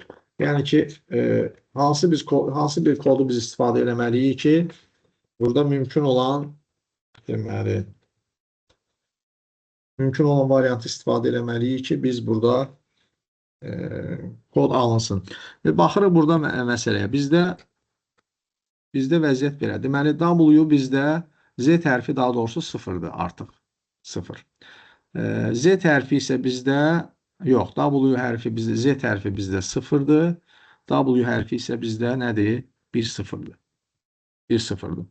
Deməli, bizdə 2 simvol qalır burada. X və Y simvolları. Biz bunlar üçün hansısa bir minimal uzunluqda mümkün olan kod seçməliyik və Fano prinsipinin, Fano şərtinə uyğun olmalıdır və ümumi bizdə simvolların sayını soruşur. Deməli, baxın, 0 artıq 1 dənə simvol var, burada 2 simvol var. Deməli, minimum bizim artıq 3 simvolumuz mövcuddur. 4 kod sözünün hamısının mümkün cəmi, yəni uzunluğu. 3 simvolumuz var. İndi baxırıq bizdə. X 0 ola bilməz, çünki bununla bərabərdir. X 1 də ola bilməz, çünki o zaman W-nun önündə gələn 1 ilə bərabərləşir. Növbəti keçirik. Tutaq ki, biz X-i 0-1 kimi qəbul eləsək, məsələn. O zaman Y üçün biz kod axtarırıq. Y üçün biz kod axtaranda Artıq Y-də eyni qaydada, yox, 0,1 ola bilmir, müəllimə, üzr istəyirəm, bax, 0,1 ola bilmir. Nəyə görə? Çünki Z-in sıfırı artıq bunun əvvəlində gəlir. Ona görə bizdə bu qayda olmaz. X01 mümkün deyil olması. Deməli, biz artıq 1-1-ə baxırıq. 1-1 də deməli, X-i tutaq ki, 1-1 götürək. 1-1 üçün bir maneə yoxdur, bəli. Bu sıfırdır, eyni deyil, 1-0 da bir-birinə eyni deyil. Tutaq ki, X-i biz götürək 1-1. İndi keçirik Y-ə. Y-lə də eyni qaydalar ödənmir. Yəni 0 ola bilmir, 1 ola bilmir, 1-0 ola bilmir və artıq 0-1 də ola bilmir. Bəli, 0-1 də ola bilmir çünki Z-ə görə və artıq 1-1 də ola bilmir. Yəni Y bizdə artıq keçməlidir növbəti mərhələyə, yəni 3 rəqəmlərə. Və 3 rəqəmlərə keçəndə biz görürük ki, Y-də 0, 0, 1 məsələn alına bilər. Görürük ki, burada 0-0-1 də olmur. Nəyə görə? Çünki bu 0 bunun əvvəlində gəlir. Bu bizdə alınmaz. 0-1-0 götürsək əgər, daha doğrusu 0-1-0 götürsək. O zaman biz görürük ki, 0 bu da əvvəlində gəlir, bu da alınmır. Çünki Z 0 öndədir. Deməli, biz başlamalıyıq bunu 1 ilə. Götürəndə biz bunu 1 ilə. 1 götürə bilmirik. Daha doğrusu 1-1 götürmüşük çünki ona görə 1-1-lə də başlaya bilmir. Və biz burada bunu götürürük, məsələn 1-1-0 götürsək, o zaman biz burada bu 1-1 bizə mane olur ki, bunu 1-1-0 kimi götürək, qəbul eləyək. Deməli, burada bizdə bir belə çıxış yolu qalır ki, biz bununla üst-üstə düşməməsi. Bax, amma qalan məsələlərdə əgər biz X-i nəzərə almasaq, 1-1-0 bizim tamamilə ödəyir. Yəni, Fano şərtini ödəyir. Z 0-dan başlayır, burada əvvəlində yoxdur.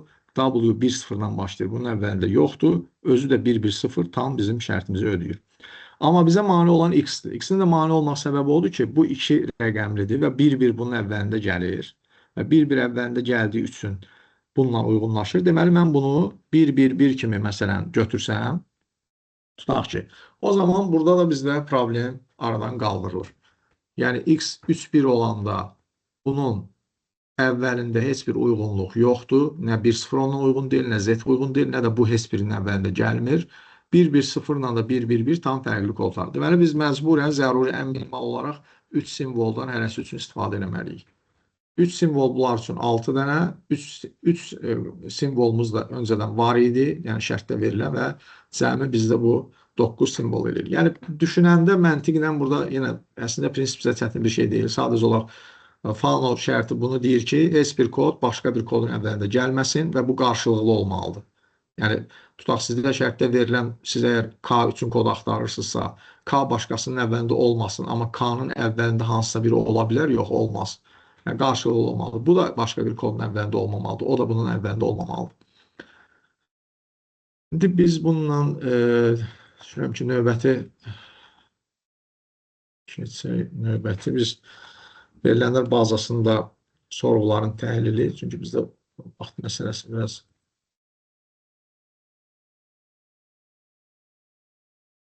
yaradır. Növbəti mövzumuz verilənlər bazası və ümumiyyətlə verilənlər bazasında sorğular haqqında əsas burada baxırıq. Yəni, qısa olaraq düz deyə verilənlər bazası nədir? Uzun müddətli saxlamaq üçün və istifadə üçün nəzərdə tutulmuş strukturlaşmış verilənlər toplusu və yaxud buna deyilən nizamlı şəkildə olan verilənlər yığını. Məqsəd uzun müddətli saxlamaq və təbii ki, istifadə eləmək. Relyasiyalı verilənlər bazasında bir xırda nümunəsi göstərilib burada. Deməli, bizdə 2 dənə ayrıca ambarlar və mal cədvəli var və malların dövriyyəsi, yəni hərəkəti cədvəli var. Fikir versək, burada 2 dənə sahə, bu birisi cədvəllərin hər biri ilə bağlıdır. Və burada relyasiya modeli qurulub. Yəni, ambarın adisinə görə biz malların digər məlumatlarını, yəni ərazini, ünvanı bu ambarlar cədvəlindən tapa bilirik ambarın adisinə görə və artikula görə isə mal haqqında digər məlumatları mal cədvəlindən götürə bilirik. Yəni, bu iki cədvəldə olan məlumatlar ümumiləşdirilib, yəni birləşdirilib və bəzi sahələrdə təbii ki, əlavə olunub. Başlıca açar və xarici açar nədir? Ümumiyyətlə, relyasiyalı verilənlər bazasının cədvəlləri müəyyən şərtlərə əməl olunmalıdır orada. Yəni, müəyyən şərtlər ödənilməlidir ki, bu relyasiyalı verilən bazasını sonradan qurmaq mümkün olsun, yəni bu əlaqəni yaratmaq mümkün olsun. Və şərtlərdən biri də təbii ki, orada olan cədvəllərdə yazıların təkrarlanmamasıdır. Yəni, verilənlər bazasının yazısı hər bir yazısı bir qiymətli təyin olunmalıdır. Bunun üçün bütün sahələrin, yəni yazını təşkil edən bütün sahələrin fərqlənməsinə ehtiyac yoxdur. Sadəcə bircə sahənin fərqli olması burada yetərlidir. Və bunun üçün həmən sahə təyin olunur öncədən və həmən sahə başlıca açar kimi qeyd olunur. Yəni baxın burada deyir ki, başlıca açar, yəni primary key cədvəldə hər bir yazını bir mənalı eyniləşdirən, yəni identifikasiya edən sahədir. Və yaxud sahələr toplusudur. Çünki başlıca açar mürəkkəb də ola bilər. Bir neçə sahənin bir-birinə nəzərən təkrarsızlığından da yarana bilər. Burada bu sahə, əgər biz belə bir bazamızda belə bir sahəni tapa bilməsək, o zaman indeksləmədən istifadə olunur. Yəni xüsusi əlavə bir sahə verilir və o avtomatik indeksləmə ilə bütün bizim yazıları indeksləyir. İndeksləmənin öz xüsusiyyəti ondan ibarət ki, orada avtomatik qiymətlər özü avtomatik artır və təkrarlanma proqram tərəfindən təkrarlanma olunmamasına nəzarət olunur və burada artıq təkrarlanma belə deyək ki, mümkün deyil. Ümumiyyətlə, normalda əslində başlıca açara uyğun sahə olanda da əslində real verilənlər bazasında indeks sahələrdən istifadə olunur. Çünki burada tək təkrarlama yox, sonradan dəyişilmə də problemdir. Yəni, indeks sahə sonradan dəyişilmə ehtimalı da olmamalıdır sonradan. Məsələn, tutaq ki, biz çox zaman sual verir ki, telefon nömrələri bunlar təkrarlanmır. Məsələn, koda görə götürəndə. Niyə görə telefon nömrələri normalda qəbul olunmur başlıca açar kimi? Çünki onun sonradan dəyişilmə ehtimalı var. Yəni, nəinki təkrarlama, həm də dəyişilməyən sahələr olmalıdır. Və hər bir cədvəlin, ümumiyyətlə, relyasiya verilənlər bazasında belə bir qayda var. Hər bir cədvəlin mütləq primary key, yəni başlıca açarı olmalıdır, mütləq. Hətta o, birləşdirici cədvəl olsa belə, normal yenə də deyirəm, əslində real verilənlər bazasında əlaqələndirici cədvəllərin belə başlıca açarı olur. Bu, belə bir standart qaydadır. Başlıca açar cədvəldə eyni yazılar yaratmağa imkan vermir. Təbii ki, çünki ən azından açara görə onlar bir-birindən fərqlənir. Və başlıca açar bir verilənlər bazasının cədvəllər arasında məntiqi əlaqəni təmin edir. Yəni, biz başlıca açardan istifadə edib başqa bir cədvəllə əlaqə quranda biz əmin oluruq ki, o başqa cədvəllə qurulan əlaqə istinad edir yalnız bu açarın olan yazısına. Yəni, burada artıq paralellik, yəni fərqli bir yazıya müraciət oluna bilməz. Çünki mənim istifadə edədiyim açar bu cədvəldə təkrarsızdır. Xarici açar nədir? Bu xarici açar isə başlıca açarın əlaqə üçün o əlaqələndirilən cədvəldə istifadə olunması, yəni istifadə olunan açara, o digər cədvəldə istifadə olunan açara deyilir. Hansı ki, bu açarla başlıca açarla əlaqələndirilib. Yəni, qiymətləri müxtəlif yazılarda təkrarlana bilir bunu və başqa cədvəllərlə əlaqə üçün istifadə olunan sahədir.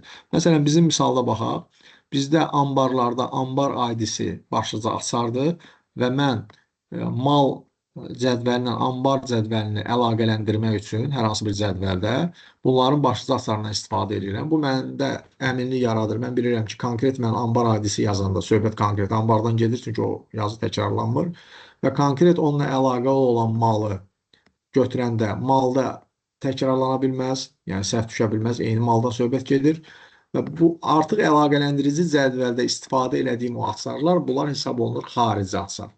Xarici açarlar təkrarlana bilər. Yəni, məntiqlə də bu belədir. Məsələn, mən eyni ambardan bir neçə dəfə əməliyyat apara bilərəm. Mal dövriyyəsi, yəni bu ambar ID-si bu ikinci cədvəldə təkrarlana bilər.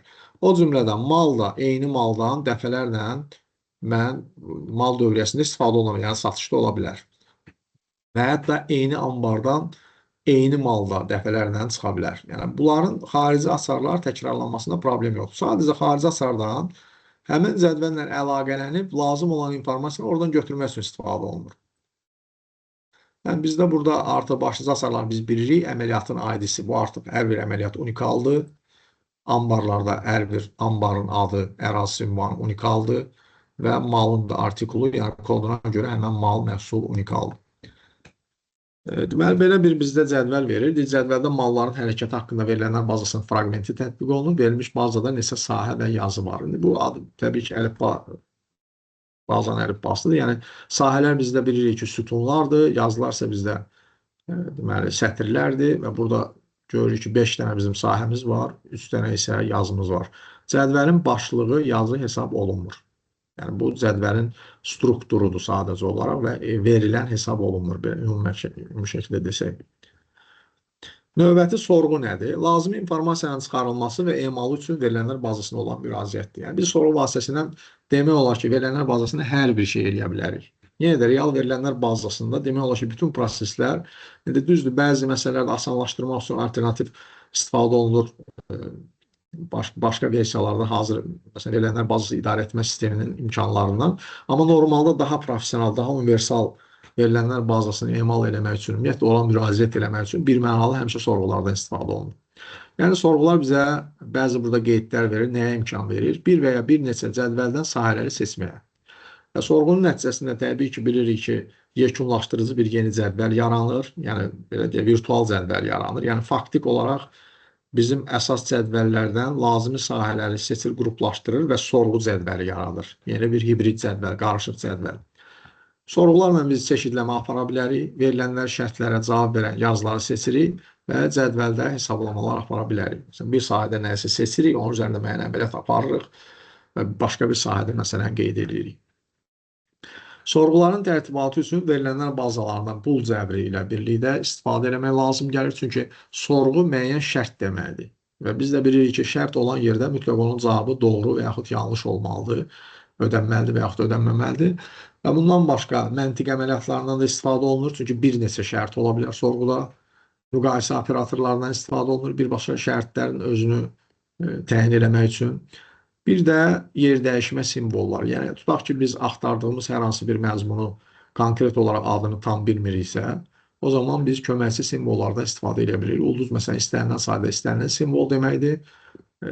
Ulduz həm də özündə heç simvolun olmamasını da daşıyır. Baxın, ulduz, məsələn, mən əgər yazıramsa elə qısa olaraq yazıramsa A ulduz, bu o deməkdir ki, A-dan sonra heç bir simvol olmaya da bilər və yaxud A-dan sonra istənilən sayda istənilən simvol.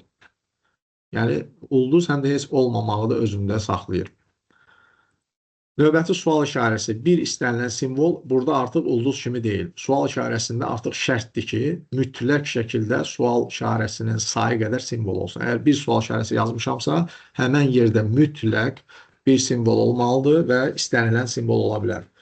Burada diyez işarəsi bu istənilən rəqəmi ifadə edir. Bu da sual kimidir, yəni rəqəm mütləq olmalıdır. Növbəti bizdə belə bir verilənlər bazası verir. Aşağıdakı sorğu yaradılıbsa, hansı əməliyyat siyahısı əks olunacaq? Tarix bizdə buna bərabər olmalıdır və artikul bərabər olmalıdır buna. Və yəni məntiq əməlindən istifadə olunur, o deməkdir ki, soldakı şərtdə ödənməlidir, sağdakı şərtdə ödənməlidir və o yazıları seçəcəyik ki, onun tarix sütunu üçün, sahəsi üçün bu şərt, bu bərabərlik ödənsin və artikul sahəsi üçün isə bu bərabərlik ödənsin və hər ikisi eyni zamanda ödənsin. Yəni 20.04-lər burada 2 dənədir. 20.04-lərdən SK1010 olanı yalnız biridir. Deməli, baxın, həm bu şərtin ödəndiyi yalnız bir də 3 nömrəli ID-si 3 olan əməliyyat yazısıdır. Növbəti sorğu yazılıbsa, hansı əməliyyat siyahısı əks ediləcək?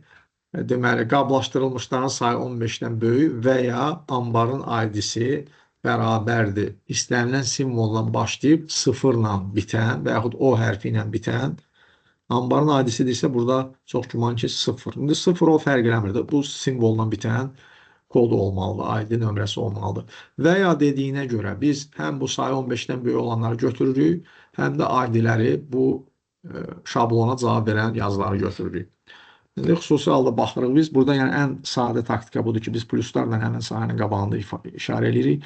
Məsələn, ambar sayıları, daha doğrusu qablaşdırılmanın sayı bizdə 15-dən böyük olanlar budur, 20-dir və 25-dir. Yəni, bunlar 100%, artıq bizdə 2 yazı mütləq var. Digər şərt ödənməsə belə. Çünki OR deyirsə, OR yekun doğru o zaman hesab olunur ki, daha doğrusu o yazı mütləq sorğu tərəfindən götürüləcək bazadan, əgər bu iki sağ-sol şərtin ən azı biri ödənsə.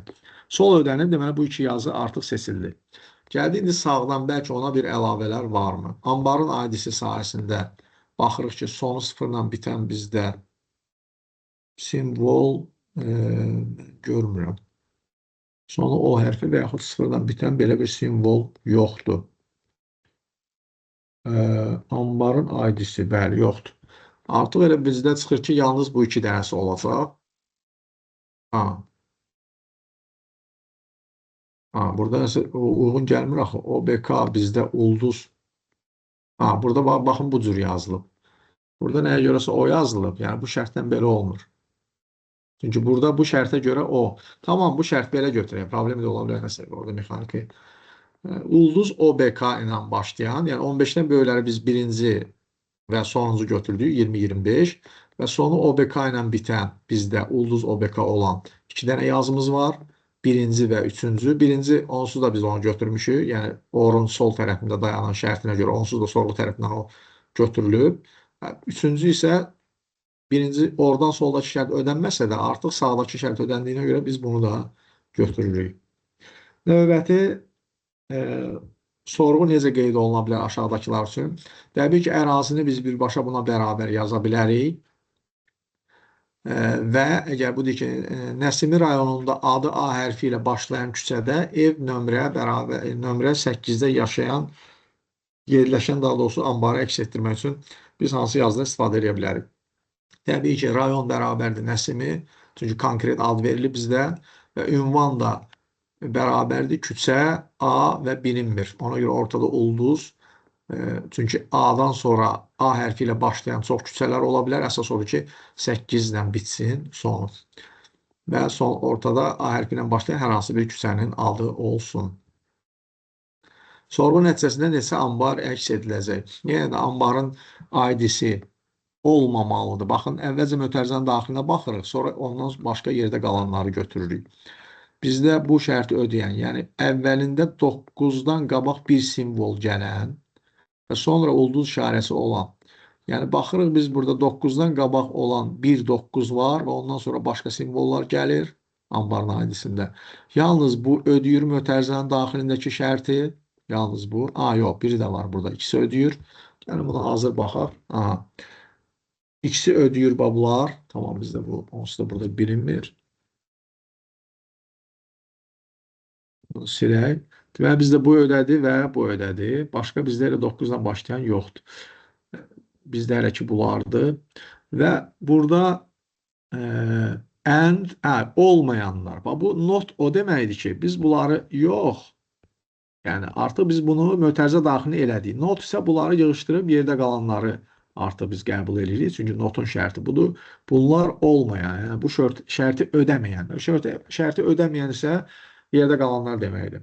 Sonra isə rayon fərqlidir daxilində, sonunda və olmayan. Yəni rayon bizdə yəqin ki bu ərazini nəzərdə tutur. Burada daxilində və olmayan. Bizdə demək olar ki, heç birində yoxdur axı burada rayon və olmayan. Məsələn, yenə də fərqli olan, daha doğrusu fərqli olan. Fərqli olanda demək olar ki, bizdə burada elə hamısıdır. Elə hamısı demək olar ki, fərqlidir. Nəsiminin daxilində bu şablona uyğun deyil. Suraxana da o şablona uyğun deyil. Yəni rayon doğrudan da fərqlidir. Daxilində sonunda və ilə bitən yoxdur heç biri. Bizdə uyğun olaraq burada yenə sorğu dəyişilib. Nə görsə burada məsələnin şərtində fərqi var. Burada ayrı şərt verilir və burada isə başqa verilir. Burada isə deyir ki, rayon fərqli olsun daxilində X olanlardan.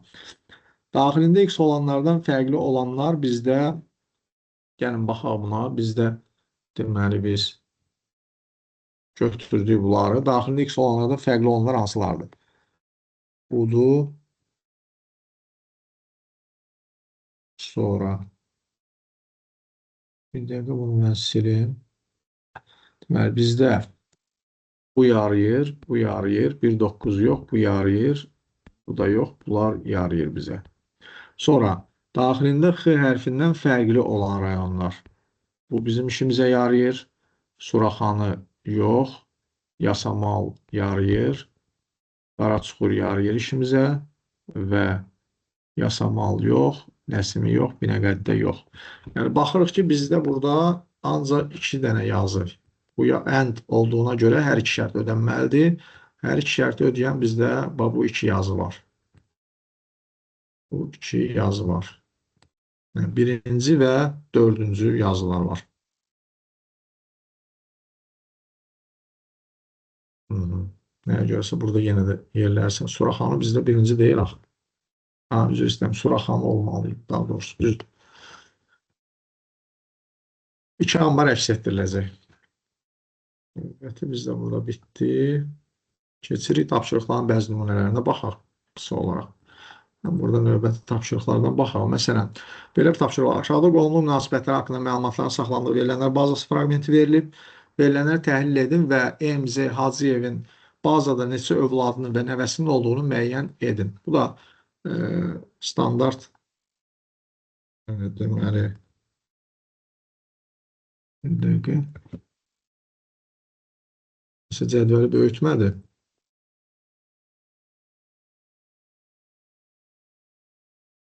Cədvəl nəyə görəsə böyümədi. Amma nəyə görə böyümədi? Böyüməsə biz onu görə bilməyəcəyik.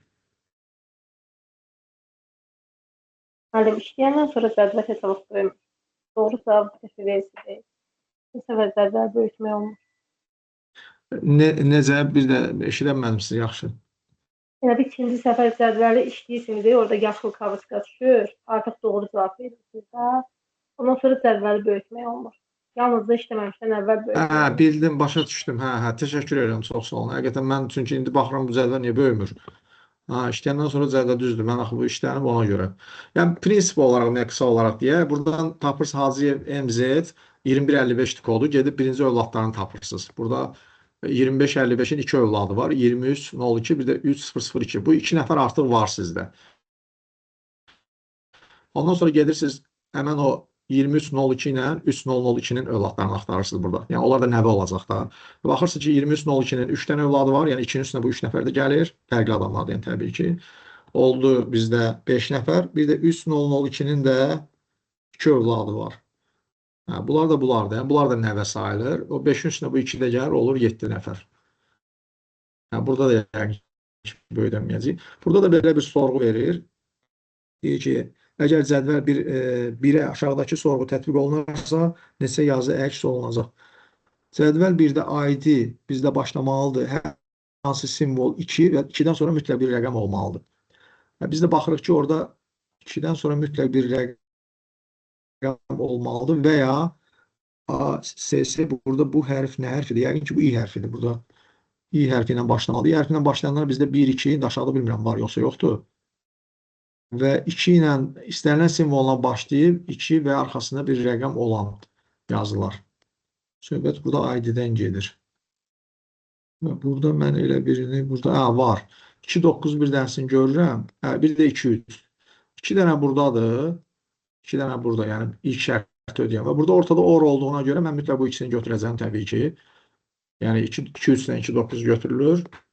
Və ikinci şərtdə də I hərfi ilə başlayan istənilən soyad nəzərdə tutulur. Burada qalıb, Rus hərfi ilə qalıb.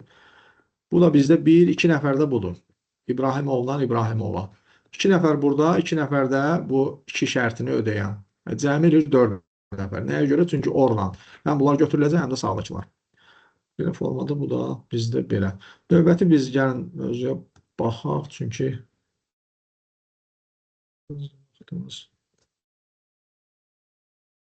sonunda bizə gəlir alqoritmlər mövzusu.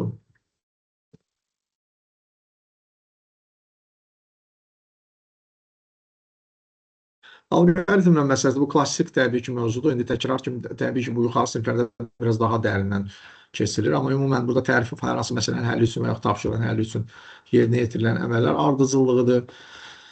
Müəyyən şərtlər olmalıdır ki, bu əməllər ardıcıllığı alqoritm hesab olunsun. Bunlar da diskretlik, müəyyənlik, kütləvilik, nəticəlilik, hər birinin öz tələbləri var. Yəni, ayrı-ayrı sadə addımlar ardıcıllıqdan ibarət olmalıdır. Alqoritm bir mənalı olmalıdır. Yəni, bütün icraçılar tərəfindən eyni cür başa düşülməlidir. Kütləvilik həmən sinifdən olan, yalnız ilkin qiymətləri ilə fərqlənən bütün məsələlərin doğru həll eləməlidir.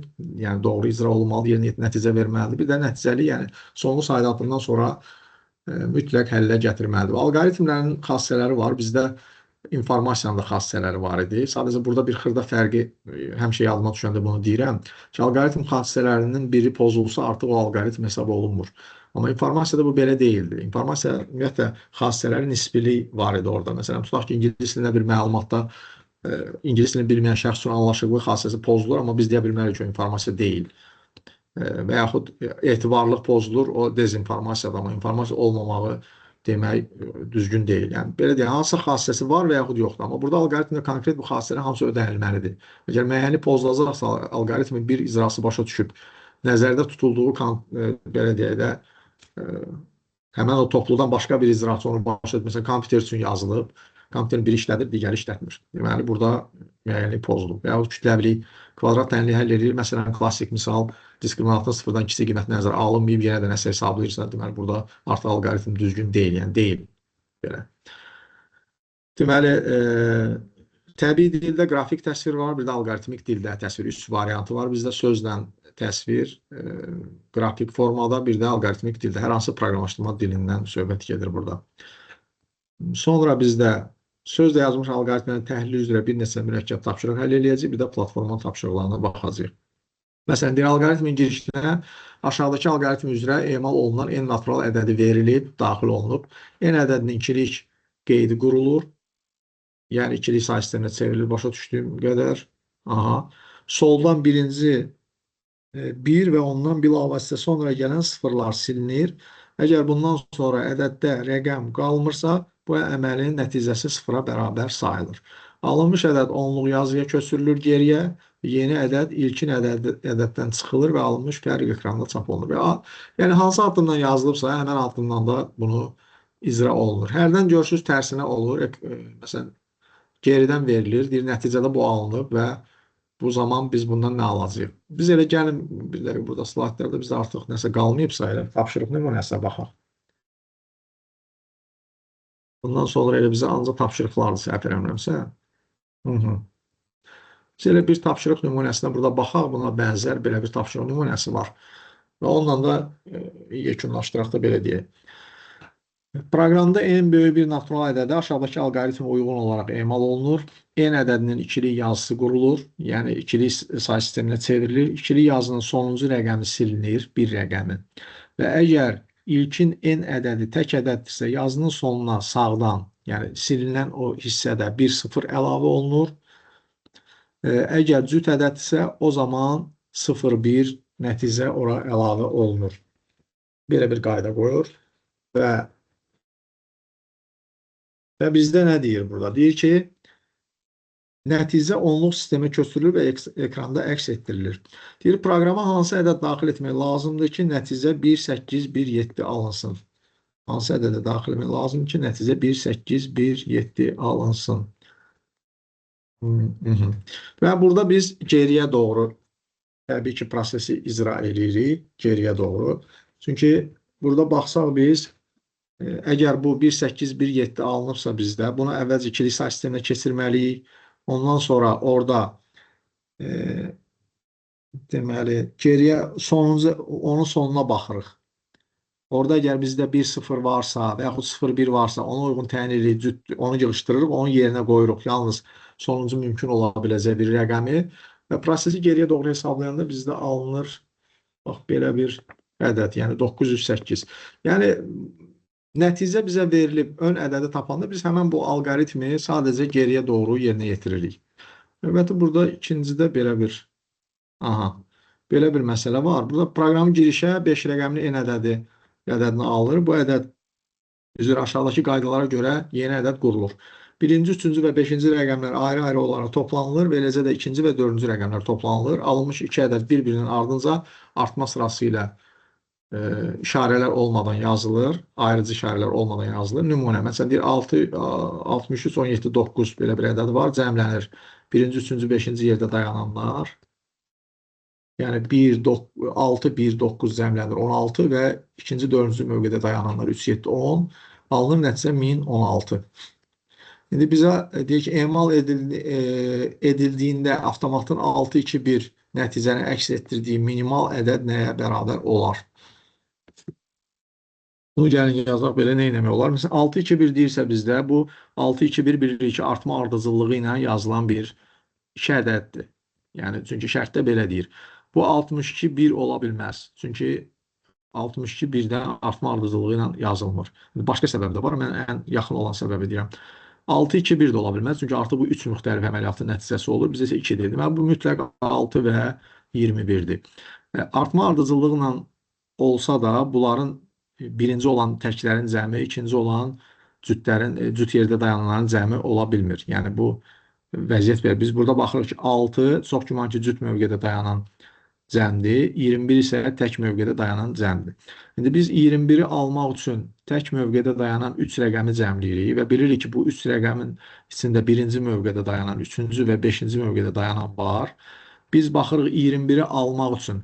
Yəni bu nəyə görə 21 cüt mövqedə dayananların həm də cəmi ola bilməz? Çünki bu heç bir iki rəqəmin cəmi bizə 21 vermir. Yəni maksimum 9 ola bilər, o da 18 verir. Yəni 21 məcburən bizdə birinci, üçüncü, beşinci yerdə dayananın cəmi olmalıdır. Baxırıq ki, 21-də biz ən minimum ədədi almaq üçün birinci mövqedə ən kiçiyi götürməliyik. Biz əgər burada 2 götürsək birinci mövqedə, o zaman bizdə 19 qalır. 19 2 dənə rəqəmin cəmi ola bilməz. Deməli, bizdə birinci mövqedə məcburən 3 dayanmalıdır. Və üçüncü mövqedə 9, sonuncu 5-ci mövqedə 9. Məcbur belə alınır. Əks halda biz 9-ları dəyişsək 3, 4 olacaq və bu ədəd daha böyük ədəddir. Bizdən ən kiçiyini istəyir. Qalır bizdə 6-nı ifadə eləmək. 6 da necə ola bilər? 6 ola bilər 0 ilə 6, ola bilər 1 ilə 5, nə bilim, ola bilər 2 ilə 4 və s.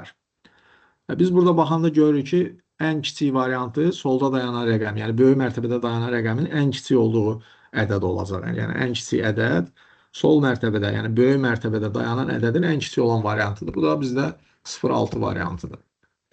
Ona görə alternativsiz bizdə bu vəziyyət alınır. Yəni 30.969 ədədi alınır.